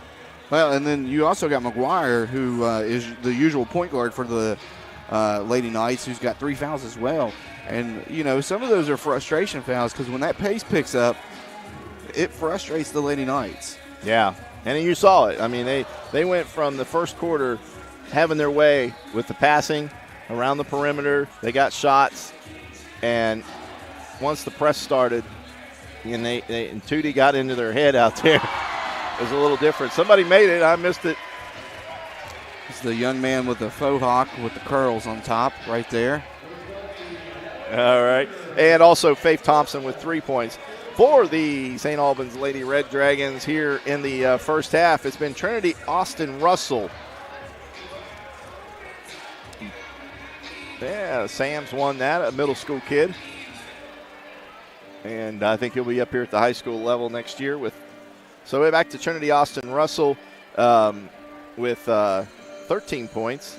And JC LC with 8. And we got her on watch here tonight. I think she needs 6 more points in the game. And 8 more points. 8 more points in the game. And she will be at that 1,000-point plateau. And, you know, look up on the wall there. You got the 1,000-point scorer there. And I don't know if those are all boys' names on that or not. I think they are. I don't know if they have a girls' banner up here. I see one over there. We see some names on there, and your eyesight's probably better than mine. It's right above the scoreboard there. But it looks like there's 7 names on there, so after tonight or any time in the next 4 games, JCLC will be added to that banner up there. Also, I know a couple of those fellas up there on that list. Adam Williams. Adam Fletcher. Adam Williams, obviously – Tex M. Williams. Yeah. Yeah, comes from a good legacy there. But went to actually junior high, South Charleston Junior High with him. And then he came over here to St. Albans to play his high school career and then went on to Marshall as well. Now I believe he's coaching. Yeah, I do believe.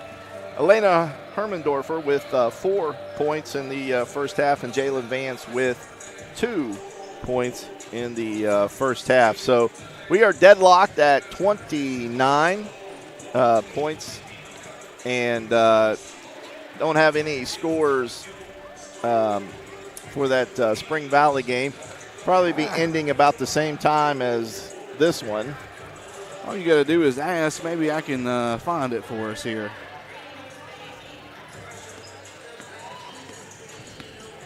So our producer Josh is telling me that JCLC is 8 points away. And we also apologize there. The court cam went off, and we. So as the clock winds down, we get ready for the second half. We'll go ahead and take our final break here at halftime. You're watching Lady Red Dragon basketball on video production. Need equipment for your next job? Don't settle for the traditional rental experience. The rental experience with Equipment Share is a great experience. We rent everything from dozers to skid loaders, mini excavators, even smaller hand tools. They've always got what we need. They're timely. The billing is quick and accurate. The guys are able to set it up. They do it through their phone. Renting with Equipment Share is not like any other company out there. It's 1,000 times better.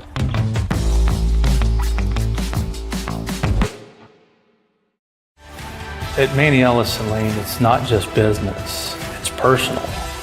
We care deeply about what we do. We're fully immersed in the gravity of the client's circumstance. We understand what's at stake for them. Whether you're lugging the kids to practice or simply hooking a trailer on the tow hitch to haul, At Moses Chevrolet, we have exactly what you need to fit your lifestyle. Stop in and visit us along the Moses Mile in St. Albans and see if we have what fits you. Hi, this is Patayo, and a little thing I love about the Chick-fil-A Grilled Spicy Deluxe Sandwich is that first bite. I really like the marinated chicken breast, the multi-grain brioche bun, and that creamy cilantro lime sauce. It all works beautifully together. It's just deliciousness. Real guests paid for their testimonial. Back live here at Tex Williams Gymnasium, and you got a score update there for us, Eric? Yeah, just found the Spring Valley and Hurricane game. Spring Valley's up 9-4 in the first quarter. Don't know how much time is left. They don't have the time up there, but we'll have you updates the rest of the evening since we found it. All right, Cabell Midland will inbounds. Inbounds the basketball. It's Gracie Day, and she gives it to McGuire. And this is what Midland wants to do. They want to be in their set, their half-court set. And that ball was tipped again by Trinity Austin Russell, and we've seen that many a time. She gives the ball off to Elsie. Elsie, layup is good. 6 points. Nearly stolen away. Thompson gave that up to get it into the post. And Sophie Kelly picks up the basket, and she will go to the line for the extra. 1 for 2 in the first half from the foul line. And she'll see if she can get that lead back, as St. Albans is yet to lead in this game. Shot goes through, 32-31. Good news for St. Albans, though, coming out of the half is they only missed 4 free throws in that first half. So that's much better than the other night. No doubt. Elsie's pass inside was knocked away, and I think they're going to get Sophie Kelly possibly. That'll be number 4. Yes, it is.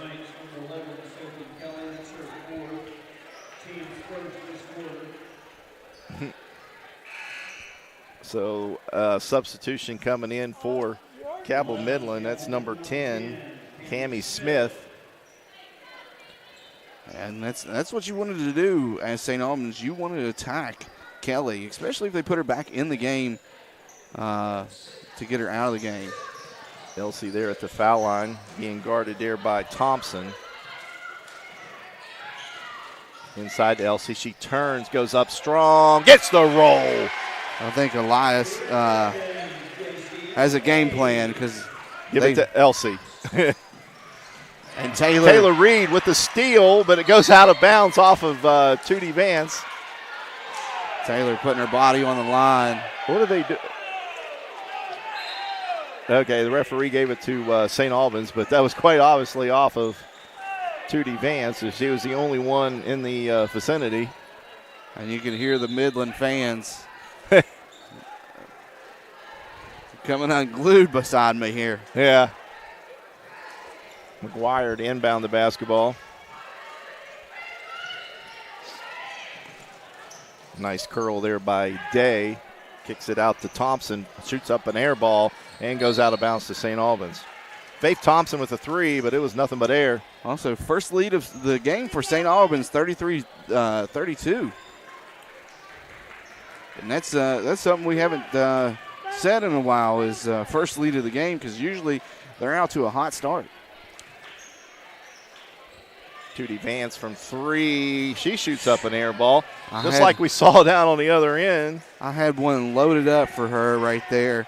I was going to give her the big toot on that one. She got a small one earlier when she made the basket, but it was only a 2-pointer on the inside. Full court pressure there by St. Albans. Now the double team nearly stolen away by Trinity Austin as she gets back. Man, she is Gracie Day. She's fast. She got down there and quick. There's a travel as she drug her foot forward. Stepped forward with one and drug the other. And that's that pressure. And the referee right on top of that. That pressure is causing all kinds of issues. Berger back in the game here for Cabell Midland. We saw her in the first half.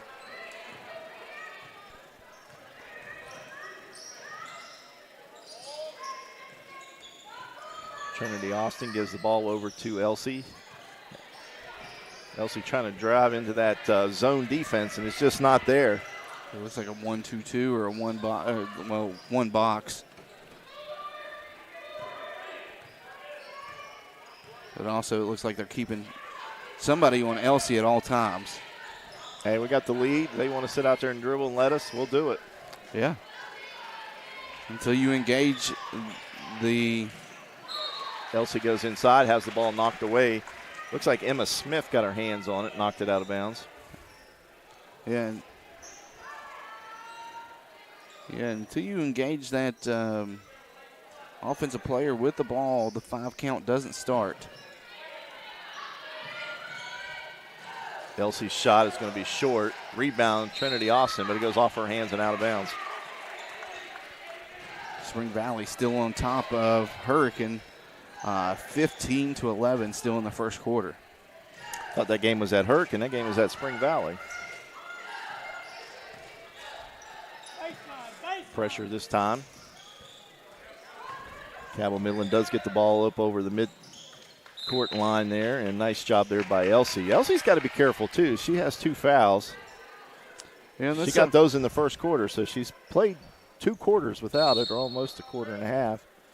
And now we got a timeout by Cabell Midland, and I think that's going to be a full, so we'll take that with them right now as it stands. St. Albans with a 1-point lead, 33-32. It's St. Albans Lady Red Dragon basketball on video production.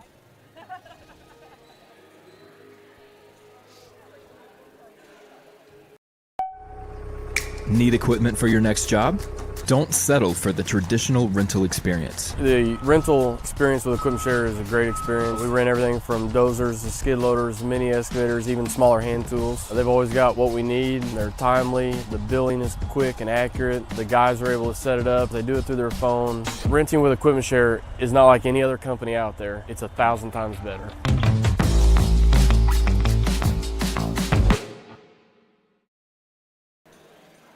And back live, 33-32 is the score.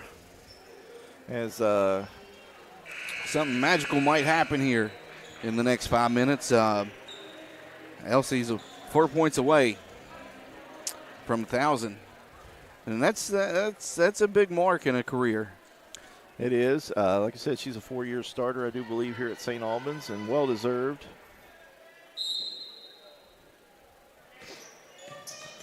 Inbounds the basketball is Berger. Shot taken by McGuire. Doesn't score it, but then we got a rebound by Emma Smith. And we got a jump ball and change of possession there. It goes over to St. Albans. Like you were saying that you needed, we needed Spring Valley to win tonight. That's correct. We need them to win in order to lock up that second seed. We need a victory also. Yes. And this is first things first. Tight victory. Cross court inside to Taylor Reed. Up the glass and scores it. Nice job there by Taylor Reed. Got the feed there by Trudy Vance. And she may not contribute a lot on the offensive end and point-wise, but she does a lot of the dirty work for this Lady Red Dragons. I don't know if she subbed out of the game against Huntington or not, but tonight she's been getting a lot of playing time also. Thompson's runner was no good there, just a little too strong. And the biggest lead for St. Albans is 3 points now. Comes Trinity Austin Russell to Elsie. Elsie drives, takes the shot, and in and out. Rebound there by I wonder Smith. How much she's keeping track of where she's at with the point total. Sometimes you just got to not tell them. Number 5, McGuire's shot doesn't go. Tootie Vance with a long rebound, and she sprints up court. She's going to take the 3 off the back of the iron. Elsie with the rebound. This one's going to be tied up. Nice job by Berger to come in there behind her as she held the ball high and get that ball tied up and get their possession back. Yeah, I'm sure the coach of Cabell Midland is, looking at some of these younger players and seeing the hustle they put in to keep building this program. Not that they're any slouch of an opponent now, but Well, Gracie Day's been kind of quiet so far here. She got 9 quick points in the game, but and rather quiet. Stolen away by Elsie. Elsie all the way to the hole and lays it up and scores it. 2 points away.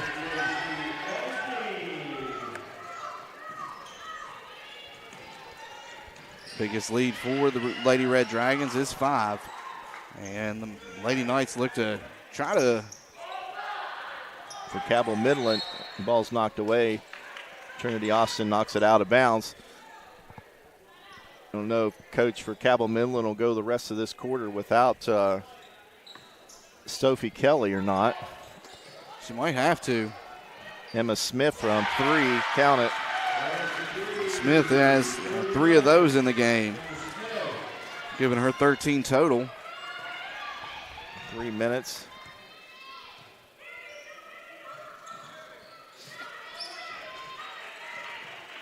Inside at the foul line, it's Elsie. Elsie is tripped up. The ball goes out of bounds. She loses it. Kind of split that double team and got her feet tangled up, and the ball goes out of bounds. Where you like to see her get her head up right there and put a pivot because she ran right into that double team. I wish I had a telestrator that I could show you. They're drawing on there. She runs into that double team. If she pivots back and goes to her weak side, she has that spin and a shot there, and Tootie Vance is going to get hit with a foul. Yeah, we got Tootie with it, or is it offensive foul? Nope, Tootie got it. That's her 3rd. So foul trouble, unusual foul trouble for the Lady Red Dragons. Tootie Vance with 3. Up in her grill. Elsie with 2, and Reed with 3.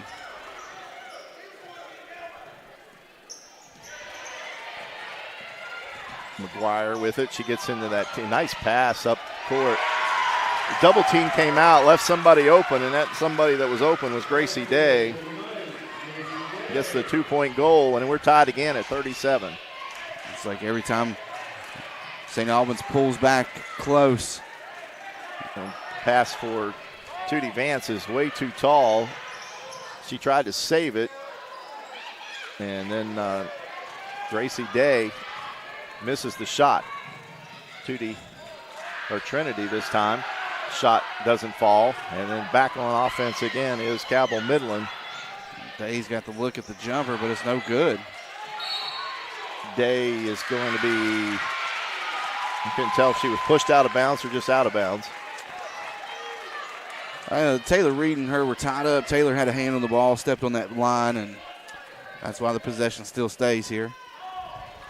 Inbounds pass goes to Smith. Number 14, Smith. She lays it in. Now Cabell Midland takes a 2-point lead. Back and forth action here as Smith starts to heat up again for the Lady Knights. And St. Albans is letting them get back into their offensive sets, and that's been the difference. Tootie Vance is going to take that drive, and now she's going to travel. I think Tootie Vance is just trying to do too much right now for St. Albans. And you see the effects without Regan in there, who averages 15 points per game for the Lady Red Dragons. As she rests and recovers, but you see it. Oh, we got a screen, and Cabell Midland girl is down hurt. Tootie Vance gets the steal, misses the shot, and now she's going to be fouled, and now we got player down as Emma Smith as she collided with a St. Albans player, and I don't know if she collided with Tootie or. Not sure either. But on that play right there, and that goes back to what you were saying about Tootie. She's trying to do too much. I mean, she had Elsie right there on the other block. Could have gave it up to her, but forced up the shot. She drew the foul, though, so there's one positive. Good to see Emma Smith is up and walking off the court, and she goes to the bench. And we're also, I believe, trainer Jason there forced her to take a look at her, the St. Albans trainer. Last foul was going to be on Berger. That's her first foul of the game. 2 team fouls apiece here as Tootie tries to draw even here from the foul line. Tootie's a 60% foul shooter. The first one is up and off the side.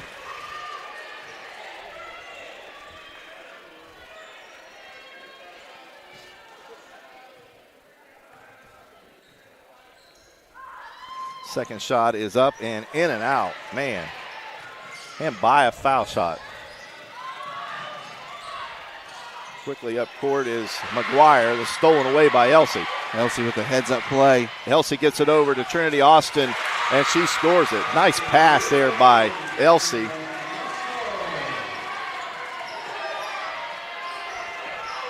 And Austin Russell has really stepped up on the offensive end for the Lady Red Dragons, trying to fill the shoes of Riggin and what she brings on the offensive end.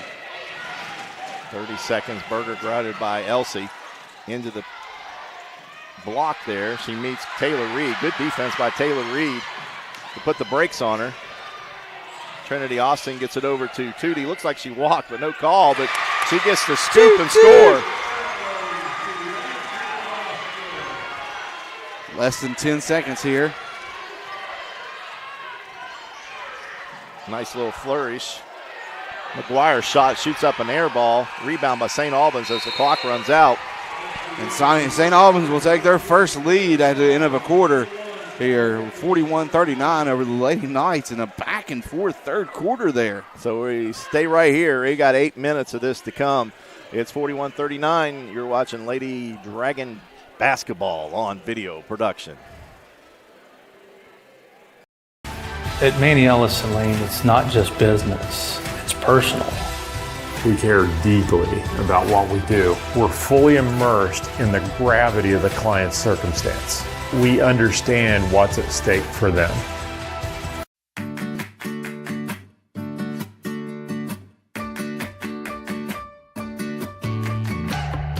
We're here to help you live well, and our new name reflects that. WellPoint. Who was it? Back live, 41-39. The television has been presented, and as always, I missed the game. That's 769-192. And I believe it's Will Curry. Will Curry, come on down and get the television. Will Curry, we got a guy to win that tonight. Yep. Will Curry to win the television. St. Albans to inbound the basketball here. And Tootie, as she's coming over here to get this inbound pass, is getting an explanation from the referee about her arm, what they've been calling here on defense. That's got her in foul trouble with 3 fouls as we head into the final 8 minutes. Two things here. Emma Smith, that went down with that injury, is in the game for Cabell Midland, and the pass there was stolen away and nearly stolen back, and now we're going to get a foul called. So Emma Smith is back. Sophie Kelly, which has 4 fouls, is still on the bench to start this fourth quarter. Hermansdorfer.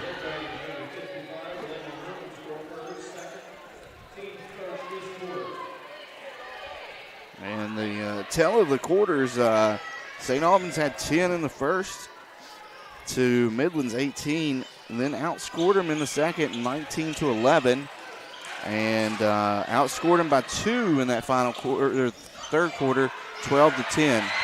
Tootie Vance with another steal for St. Albans. She puts the brakes on, shoots a 3 off the front of the iron, no good. And now we're going to get a foul on Trinity Austin, trying to go for that loose ball. Yep. Second foul, I believe. So two still can play aggressive. Yeah, and both of her fouls have come from being aggressive on the loose balls.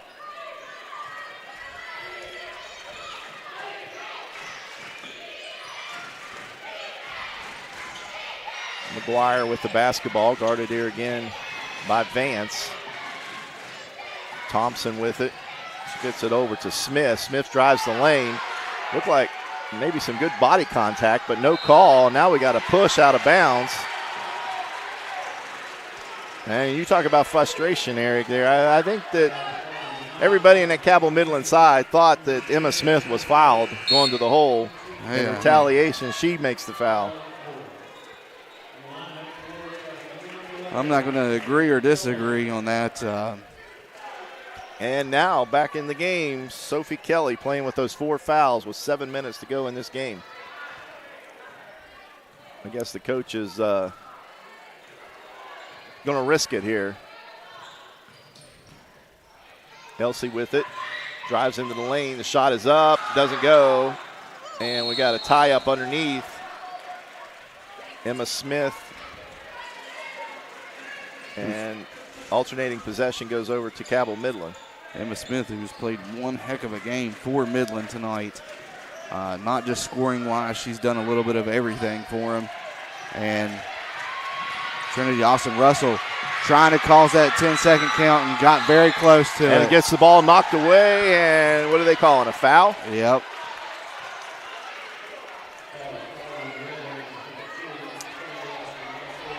Russell picks it up. Trinity Austin Russell with the foul. The referee on this side was ready to give the ball to St. Albans on that. McGuire out front, guarded by Tootie Vance. Inside wide open there is Sophie Kelly, and she scores it. Kelly's not having a bad game on the offensive end, even playing with the 4 fouls. And it's been a pleasure seeing her on the bench because of that.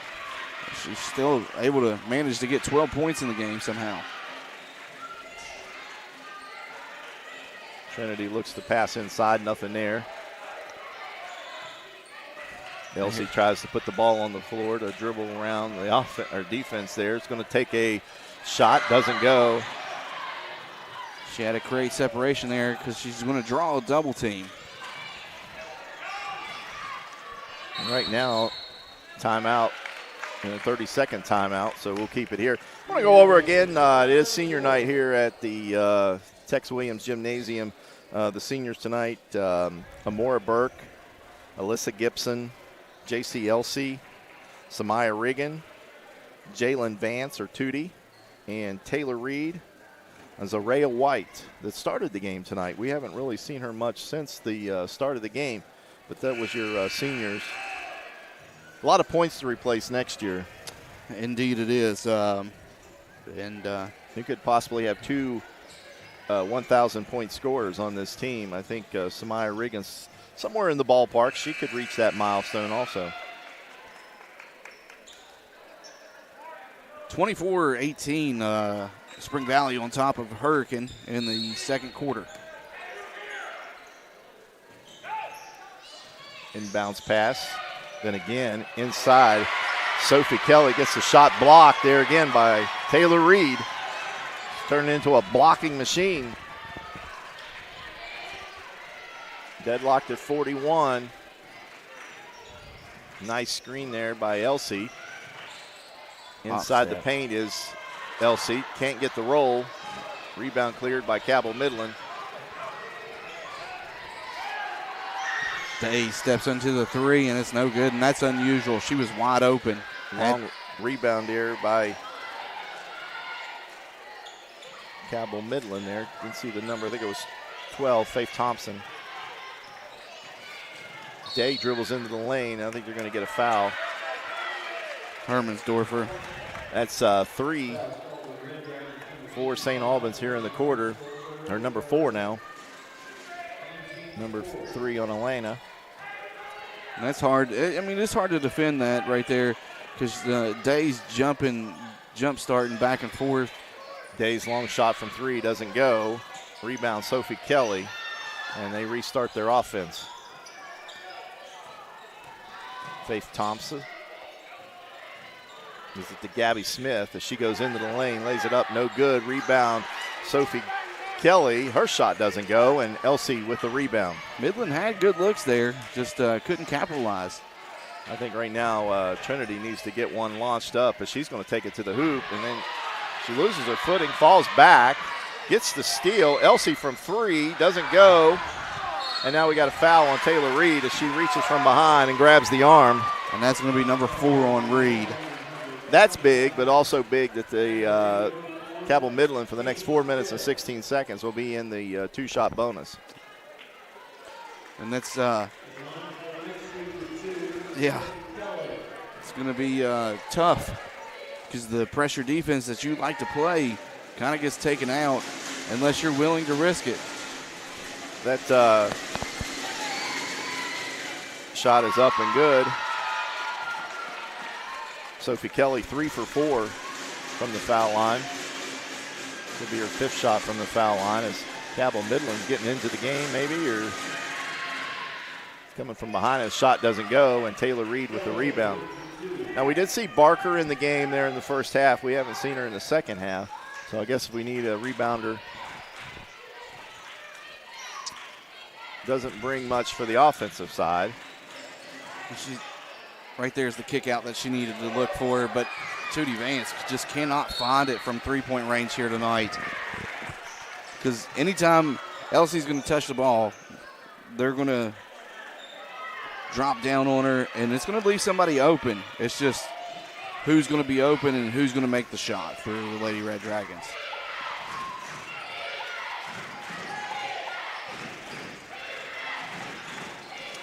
Sophie Kelly loses the handle on the basketball, but regains possession of it. Faith Thomas with the basketball, nearly stolen away by Trinity Austin, and yes, last touch by Cabell Midland. Gracie Day, nice pressure there by Trinity Austin Russell to create the turnover.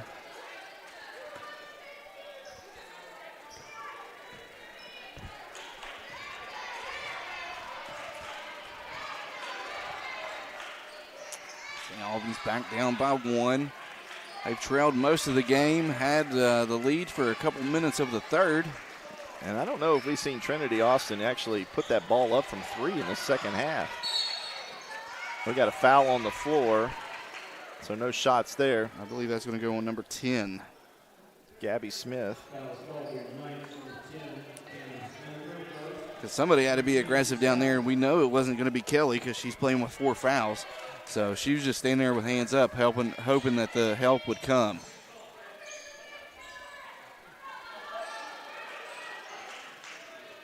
I like to see some creation here by Trinity Austin. Too much focus on getting Elsie the ball right now. And Trudy Vance just throws it away. And up is McGuire. She lays it in. And believe it or not, that's McGuire's first points of the game coming at a crucial point.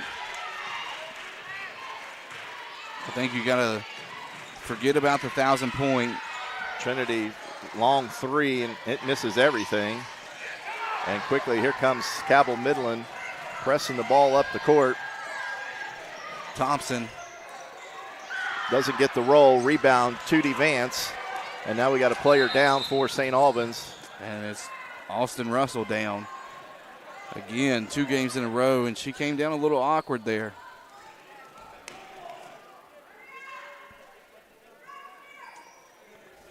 I don't know if Trainer out, maybe just a cramp. Those are killers. The Inkova replay there, you can see the action. Yeah, she came down on one leg there, so I don't know if it was a just something cramping or who knows, but she might want to invest in some Inkova insurance as much as she's been on the floor and been injured here recently in the past 2 games, but it's great to see her run off. Charlie Russell coming in for her. But right now you need to see St. Albans is stagnant on offense, and then the focus, I know Coach knows and most know that Elsie's 2 points away from 1,000.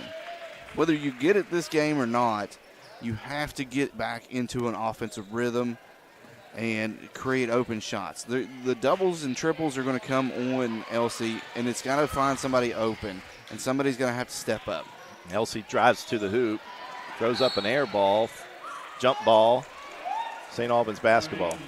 And here comes Trinity Austin back into the game. Because like we said in the pregame, you need the win here, and you need Spring Valley to win to lock up that 2 seed. And that game's at half with Spring Valley on top. Tootie Vance with the basketball. Not much moving, as you said. Elsie from 3. Got it! There it is. JC Elsie knocks down the 3 to tie the game and to get the 1,000 points. Amazing, huh? What a way to get it. Tie the game. Your home court, senior night. It has all It's set up perfect, but Yeah. I mean, now that you got that out of the way, you have to go. You have to turn it on. You got to put the pressure back on, and you got to find the open person on offense. Got too many balloons, not enough holders. Need another holder. They're calling for some holders to come out. We'll tie that one up there. Get it in the right direction. Watch them lose one of the zeros. Nice shot there by our producer.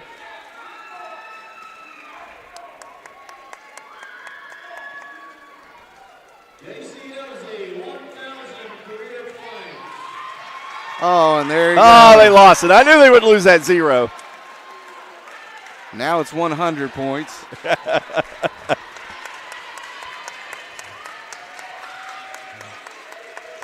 Like I said, now your focus has to shift.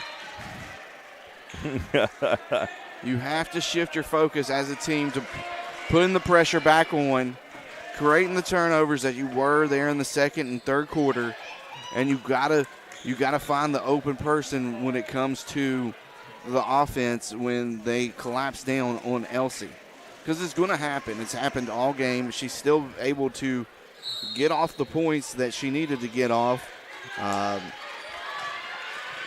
15 in the game, but it's time to tighten up and get this victory. So back to action here. It's Cabell Midland getting that passing game. This time Sophie Kelly from 3, and she's going to throw up an air ball. The ball's saved by Cabell Midland, and I think she stepped on the line, and she did.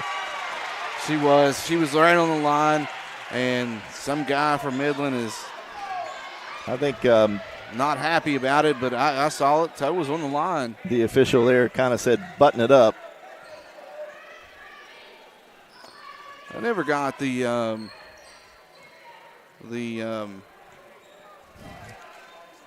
Here's the Encova replay. We can see if it's out of bounds or not. I'll finish that. And right there, you saw the toe.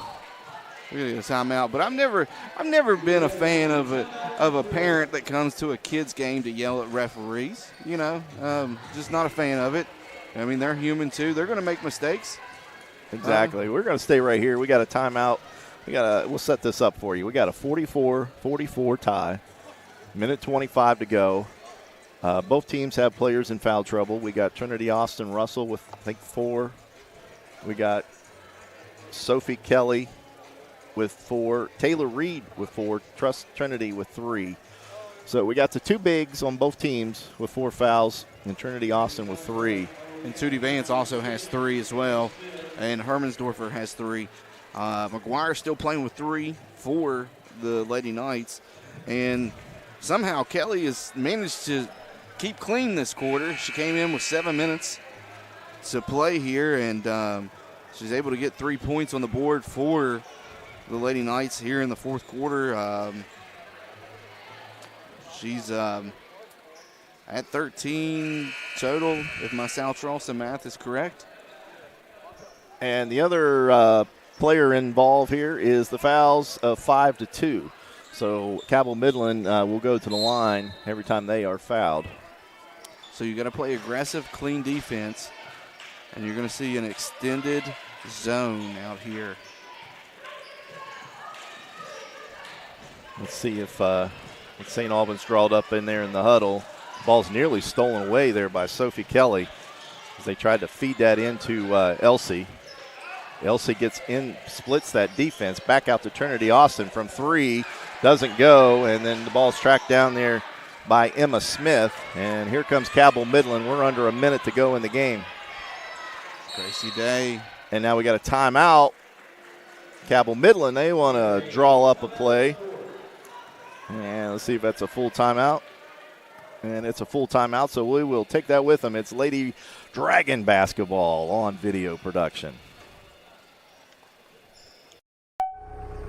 Need equipment for your next job? Don't settle for the traditional rental experience. The rental experience with Equipment Share is a great experience. We rent everything from dozers to skid loaders, mini excavators, even smaller hand tools. They've always got what we need. They're timely. The billing is quick and accurate. The guys are able to set it up. They do it through their phone. Renting with Equipment Share is not like any other company out there. It's 1,000 times better.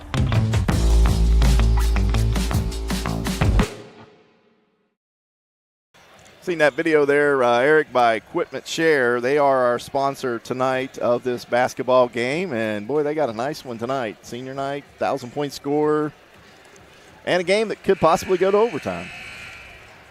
Get some free basketball action maybe. But it's like Coach Gregory said in the pregame, though. Midland's coach, he said she could out X and O him any day, and they just took that full timeout, and let's see what she comes up with. The inbounder there is McGuire. Her pass goes in and right back to her, and the ball was tipped around inside. Wide open layup missed there by Sophie Kelly. And now we're at 40 seconds here. Let's see if Coach calls a timeout or he just goes with it. There it is. Yeah, and that's and she drew up a heck of a play. She really did. Had to look what she wanted, and it just didn't go home. So we got a full timeout, 35 seconds. We'll keep it right here. I don't want to miss any action if we're late coming back. And my knees are weak. My palms are sweaty. And no one is left. This place is Mom spaghetti all over my sweater. Still full. We are all getting entertained here this evening. I'm telling you, I'm from across the river now. That's where I call hometown, but I'm invested. Checking into the game for Cabell Midland is Cammie Smith. I don't know who she's coming in for. Probably for defensive purposes, rebounding purposes. Yeah, she does add some length there.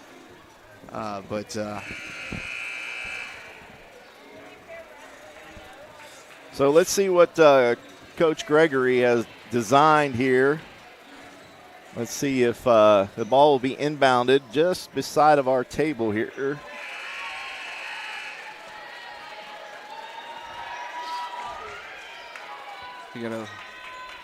And Hermansdorfer will be the inbounder for SA. She gets close-up action here. Everybody's cutting. I think they're trying to go down to that corner there to Trinity Austin, and it just never happened. And now we got a foul on Cammie Smith. And that's a good foul if you're Cabell Midland, because you still have one more to spare. Only 3 team fouls. Only 3.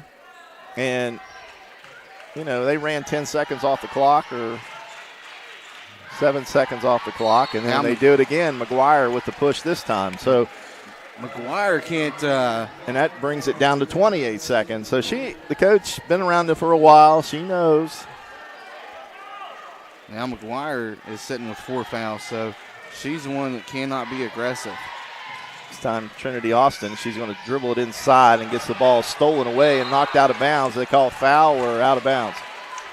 Should be out of bounds or a travel because she rolled to their back. I mean, you could have got either one there because she grabbed that ball and rolled to her back, and any movement without dribbling while you're on the ground is going to get a travel violation. Faith Thomas back in the game for Cammie Smith. Tootie Vance with the basketball. Gets it over to her point guard. Trinity Austin shoots the 3, doesn't get it. Elsie with the rebound. Her shot is short. Now McGuire calls a timeout. McGuire with the rebound with 8 seconds and gets the timeout. She didn't get the timeout. They gave the jump ball, but it's going to go in favor of Midland. So they saved a timeout there. And get the jump ball. She looked right at the ref when she called that timeout, and now we got a timeout by the Cabell Midland coach. So we'll take our timeout with them, 8 seconds, so don't go anywhere. It's Lady Dragon basketball on video production. Massey Power Sports is your one-stop off-road and tractor destination. We have an awesome selection of side-by-sides, ATVs, dirt bikes, tractors, and kid machines. Our machines come loaded with features the other brands don't have and will save you thousands of dollars versus the competition. Massey Power Sports offers the best prices, the best service, and the best warranties. Our locations in Beckley and Cross Lanes are here to serve you. Online at MasseyPowersports.com. Massey Power Sports. We power your work and your adventure. And back live, 44-44 tie. 8 seconds. Eric, what do you think Coach is going to do on this? Well, for Cabell Midland? She's got 3 options on offense that are obvious. You got Smith, who has range, and you also have Day, who has range. But you also have Fuller. So there's a lot of different options as Fuller gets it on the inbound. They had to travel. And we got a player down for St. Albans, Vance, but she gets up to her feet. And Coach wants to talk about it. And we got a full timeout, so we'll take it with them with 5 seconds left. Lady Dragon basketball on video production. Need equipment for your next job? Don't settle for the traditional rental experience. The rental experience with Equipment Share is a great experience. We rent everything from dozers to skid loaders, mini excavators, even smaller hand tools. They've always got what we need. They're timely. The billing is quick and accurate. The guys are able to set it up. They do it through their phone. Renting with Equipment Share is not like any other company out there. It's 1,000 times better.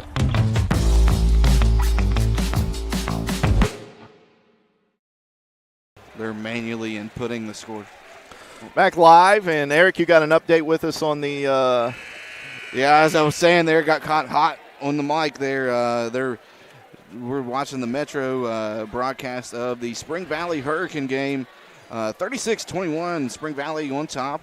It's talking about they didn't have the scoreboard hooked up to their scoreboard, and they're manually inputting it. There's no time on the screen, but they are in the third quarter, probably about halfway through over there at Spring Valley. 5 seconds left. The ball is inbounded to Trinity Austin with 4. She's going to launch a huge shot. Oh, my God! Oh, my God! You couldn't get a better ending here at Tex Williams Center Gymnasium. As Trinity Austin Russell. Watch this. We got the Encova play of the game right here. Could possibly be the Moses connection. I mean, she just launched that from about 35, 40 feet. Coming out of a timeout. And I guarantee that wasn't the play that was called. Oh, again, the instant replay by Encova. Trinity Austin Russell with a hell of a game for the Lady Red Dragons, picking up the slack that Regan wasn't in to provide on offense, and she does it.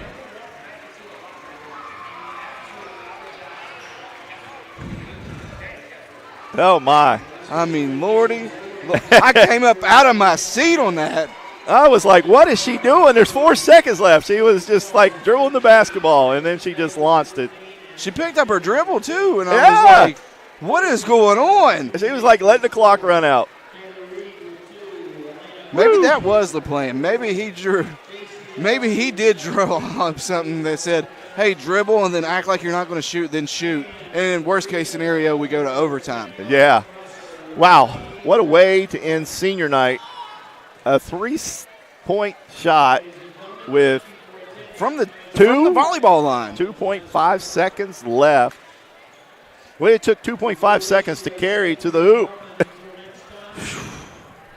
So, all right, we're going to take a break. We'll get these scores in, or the It's been a good one. Stats. I got to get this mom spaghetti all over my sweater off because I was a nervous wreck right there. There you go. And then we get the Moses Auto Group player of the game. We talked with the coach if he didn't have a heart attack over there.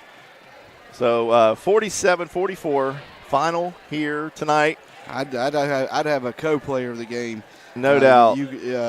The Elsie and Austin Russell, because you just have to do it that way, in my opinion.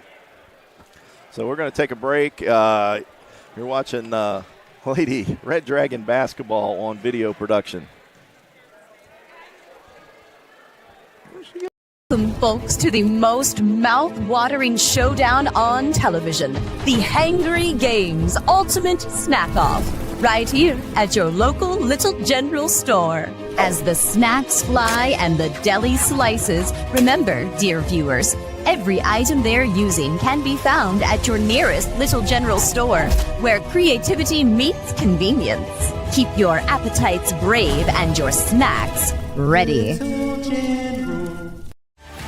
At Manny Ellison Lane, it's not just business, it's personal. We care deeply about what we do. We're fully immersed in the gravity of the client's circumstance. We understand what's at stake for them. Need equipment for your next job? Don't settle for the traditional rental experience. The rental experience with Equipment Share is a great experience. We rent everything from dozers to skid loaders, mini excavators, even smaller hand tools. They've always got what we need. They're timely. The billing is quick and accurate. The guys are able to set it up. They do it through their phone. Renting with Equipment Share is not like any other company out there. It's 1,000 times better.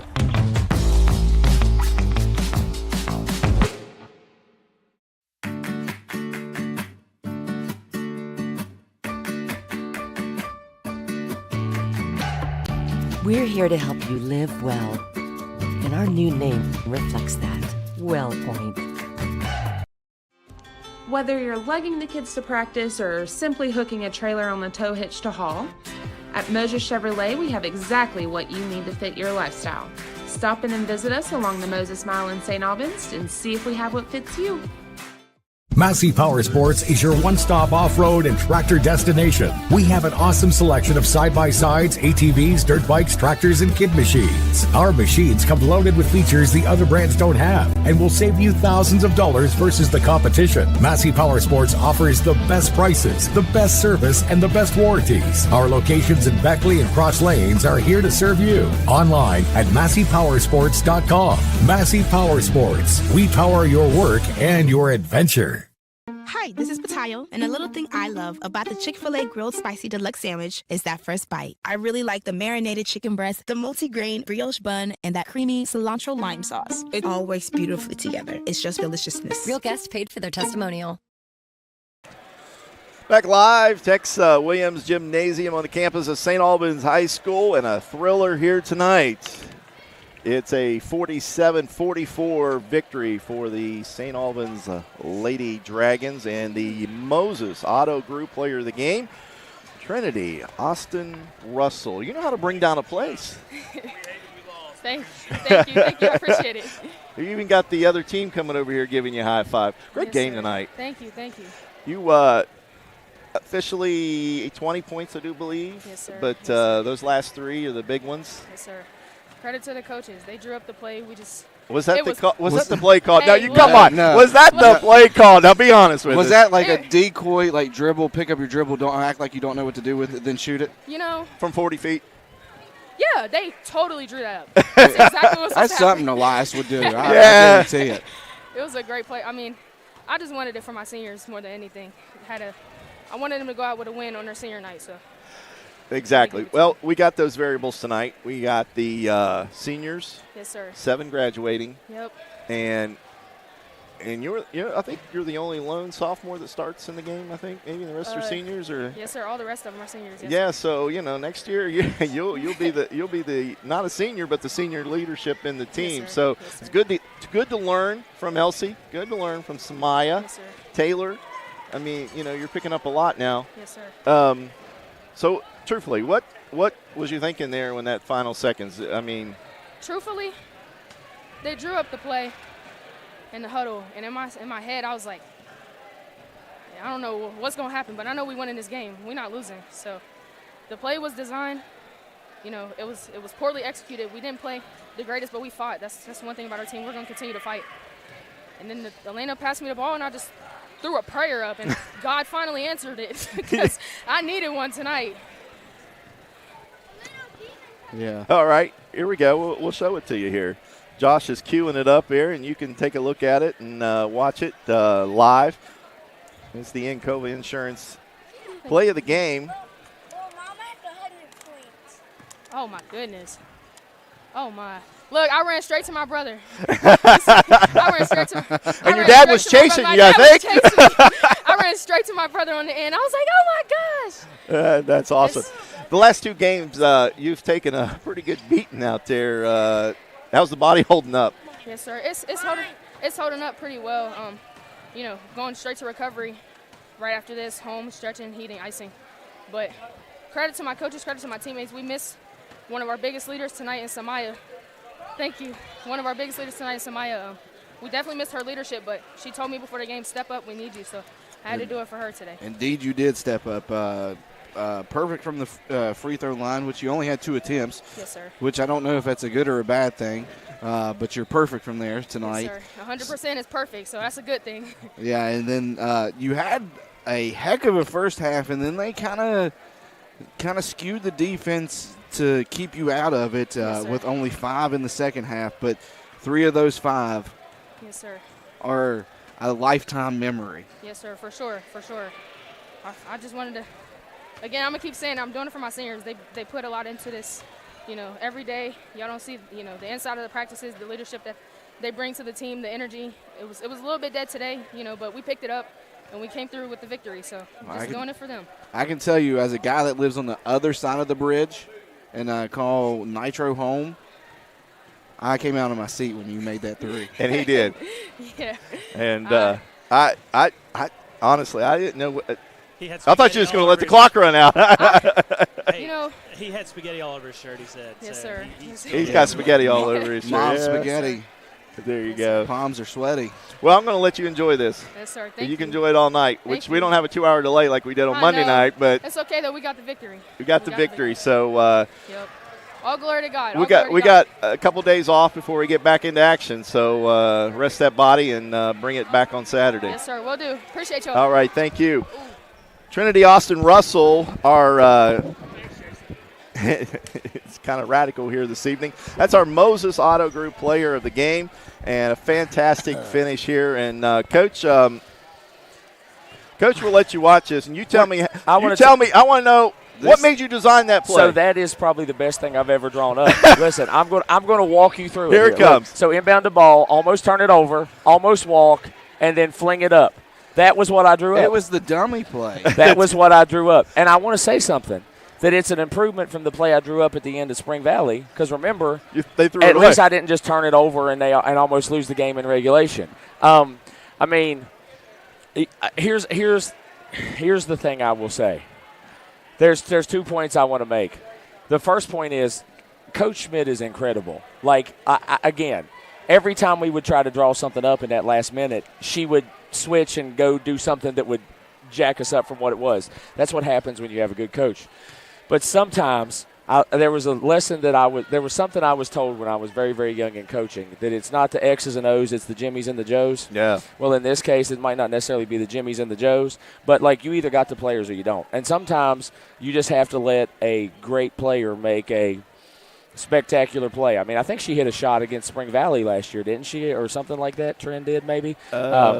Maybe I'm wrong. But, like, obviously not the way we drew it up exactly, but I think that was Binion that hit that 3. Oh, okay. Maybe I'm wrong then. But, like, at least we survived. You know what I'm saying? Like, a great coach in the best conference in high school girls basketball, and you come out with a win. I mean, I don't know if anybody knows the Hurricane Spring Valley score. And I was just going to tell you, we got some more good news for you. 47-26. Spring Valley on top in the third. Or fourth now. Looking good.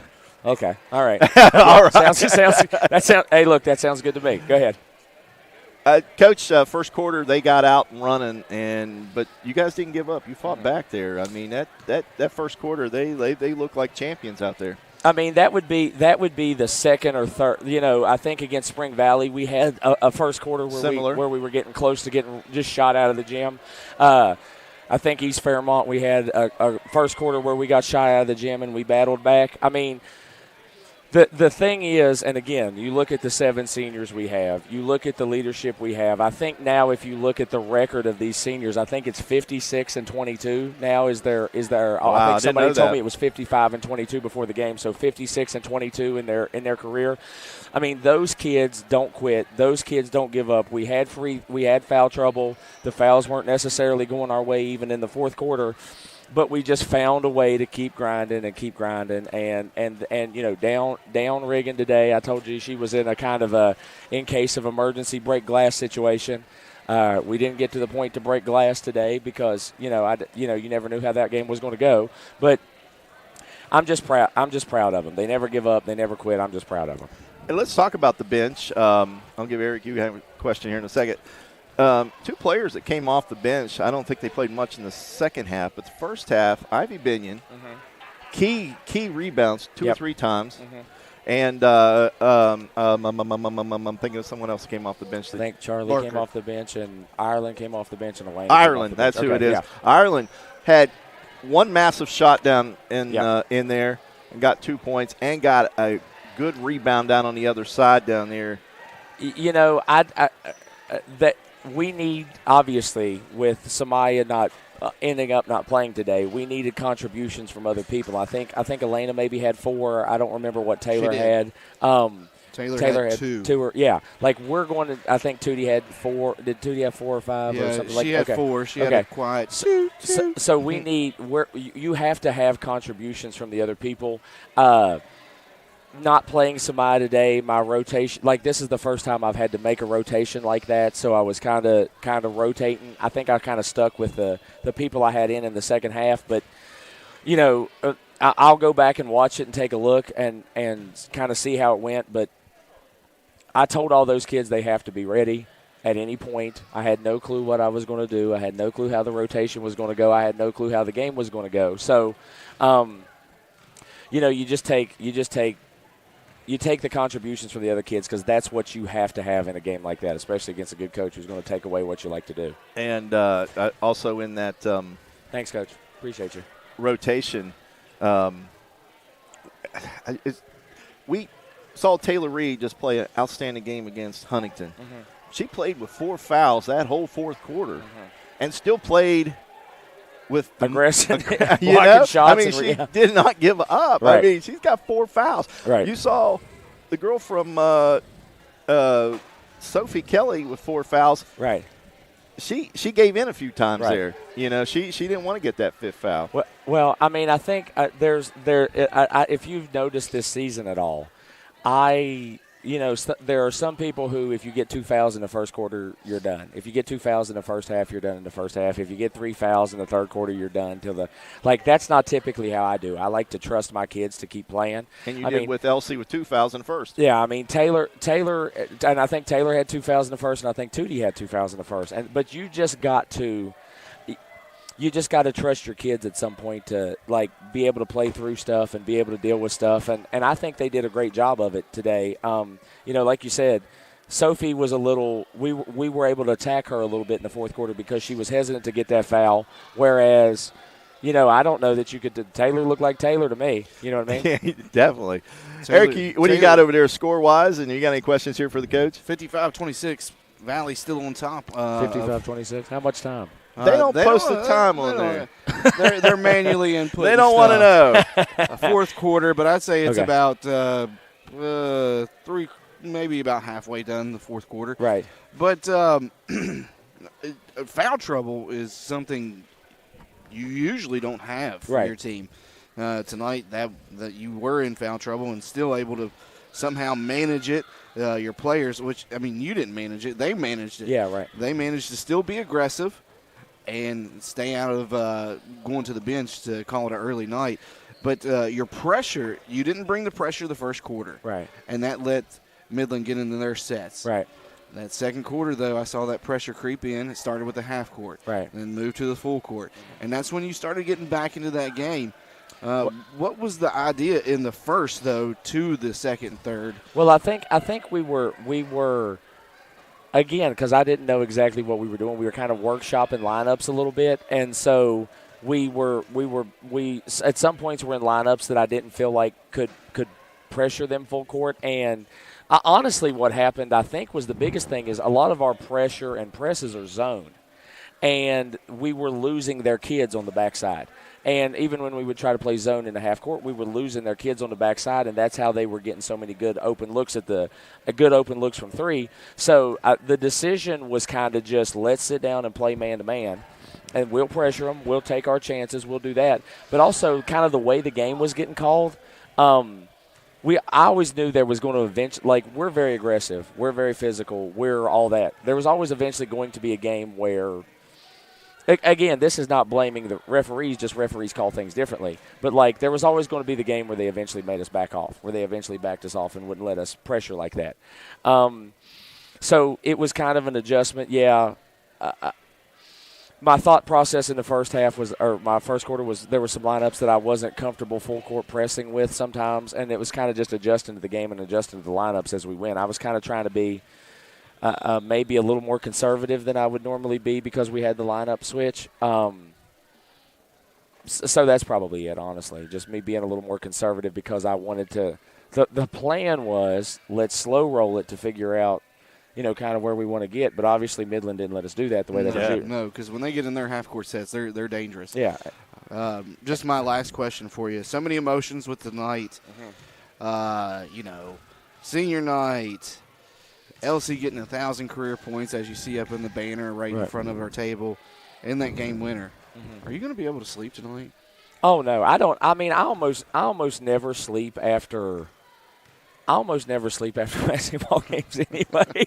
So it's usually 2 or 3 o'clock in the morning just because your adrenaline gets so wound up. No,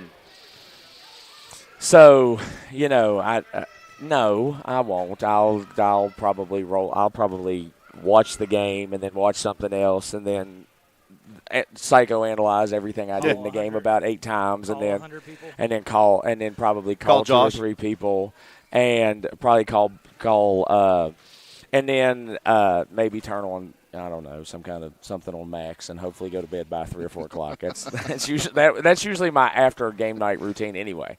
So awesome. Well, Coach, congratulations. You hit the road, Lewis County on Saturday, and this guy over here, he's excited about next Wednesday. I'm excited about Friday night, to be honest. I mean, it's going to be. Now we're in a tough stretch of games now. I told you Midland was going to, Huntington's going to be tough. Midland's going to be tough. We're in a tough stretch of games now, and the longer that we can kind of just keep battling and keep surviving. I mean, I'm going to take my kids in any match. Sometimes we might be down a man. Sometimes we might be in foul trouble. Sometimes the referees might not be going the way we want. But I'm just going to believe and take my kids. Every one of them, like everybody that went in there and gave minutes tonight, gave good minutes. Like I'm just going to trust my kids at the end of the day, and I'm sure, not looking ahead obviously because we got a big one Saturday and then we got a big one Monday. But yeah, that thing on Wednesday, we'll roll the ball out there and see what happens. I mean, we need to get a talk show together because I want to talk about this not getting any love in these rankings here. Well, I may have possibly. Thrown a little hissy fit and threatened to quit the Coaches Association yesterday whenever I saw whatever day it was that I saw the rankings come out because I think that maybe people are still looking at what we were at the beginning of what they thought we were at the beginning of the year. I mean, and we've got good wins, we've got quality wins, we've won in multiple different ways. Over Parkersburg, and they're still ahead of you. Yeah, in the rankings. and we're 13. We're 13-3. Yeah, I mean, I'm not going to sit here and boo-hoo about the rankings because that's not what matters at the end of the year. What matters at the end of the year is you just get to Charleston and then you see what happens, right? It doesn't really matter what you're ranked once they roll the ball out in Charleston because anything can happen up there. But, I do get upset for the thing that gets me upset is I get upset for my kids. I feel like the kids deserve a little more recognition than kind of what they're getting because of, the way we've battled. Well, I think we were picked, 7th in the MSAC at the beginning of the year or something like that. And to now score is 62-30. Now to have a chance to compete for the MSAC title at Night of Champions, I'm not going to get wound up about rankings, but I believe I believe my kids deserve I just believe my kids deserve the recognition. I don't care for me, but I care for them, I guess. Yeah. So, Yeah, you got 3 MSAC teams ahead of you. Spring Valley at 2, Parkersburg at 4, and Hurricane at 5, which we see Hurricane going to get beat tonight. And I guess Parkersburg beat Wheeling Park, kind of bulked them up there, I guess. I don't know. I mean, I'm not, I don't want to give anybody bulletin board material here, right? Like, I'm not trying to give people bulletin board material here, but, like, again, we're a 3-loss team that so I'm not going to personally call any teams out. But we're a 3-loss team. That's the final now, 62-30. So we're a 3-loss team that has as good a wins as anybody. 32-point victory. In my opinion. We have as good a wins as anybody. You know, if you look at the combined record of the teams we've lost to, I think they probably only have 6-7 losses, something like that. I mean, it's not some kind of – I don't even think the teams we've lost to have a combined losing of 10. You know, again, I'm not going to get wound up about the rankings, but I believe that our kids – the way they've battled, the stuff they've been through, what they're doing deserves the recognition, you know. Well, Coach, we'll let you go enjoy this, and Eric's going to give us a rundown here of some of the totals, and we'll get back with you next Wednesday night, Battle of the Bridge. Also, all right. Much better free throw shooting tonight. All right, sounds good. I appreciate you guys. Thank you. All right, thank you, Coach. And the final, again, 47-44. Eric, you got the totals there for St. Albans there? Yeah, Vance ends the game with only 4 toot-toots. That's 4 quiet points. You know, the threes are the big toot-toots.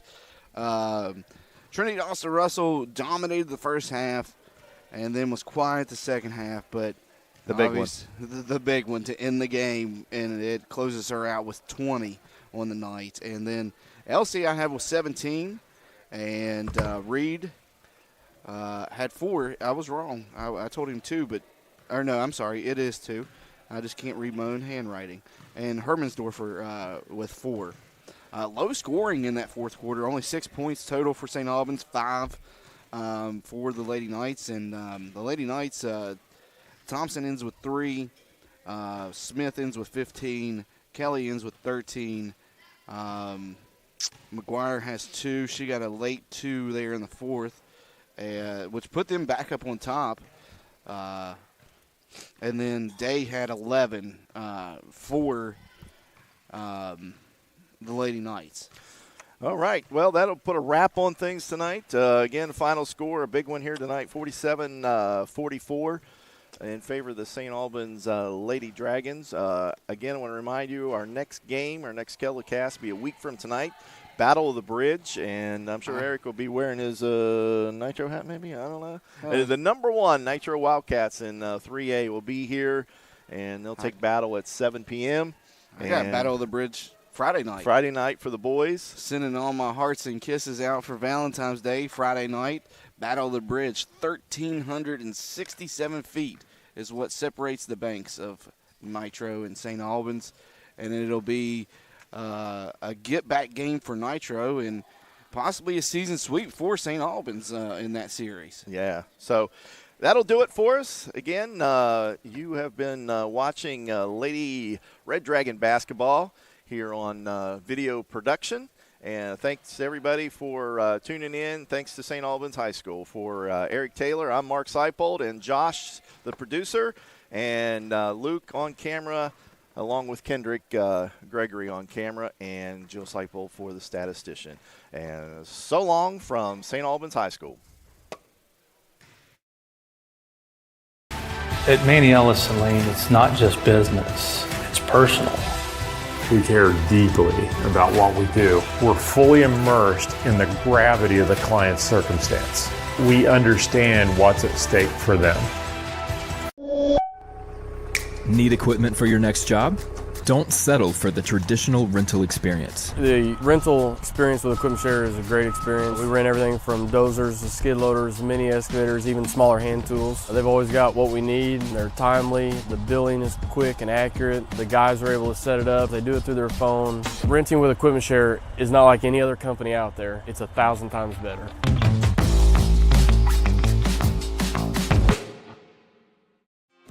Whether you're lugging the kids to practice or simply hooking a trailer on the tow hitch to haul, at Moses Chevrolet we have exactly what you need to fit your lifestyle. Stop in and visit us along the Moses Mile in St. Albans and see if we have what fits you. Hi, Hi, this is Patayo, and a little thing I love about the Chick-fil-A Grilled Spicy Deluxe Sandwich is that first bite. I really like the marinated chicken breast, the multi-grain brioche bun, and that creamy cilantro lime sauce. It all works beautifully together. It's just deliciousness. Real guest paid for their testimonial.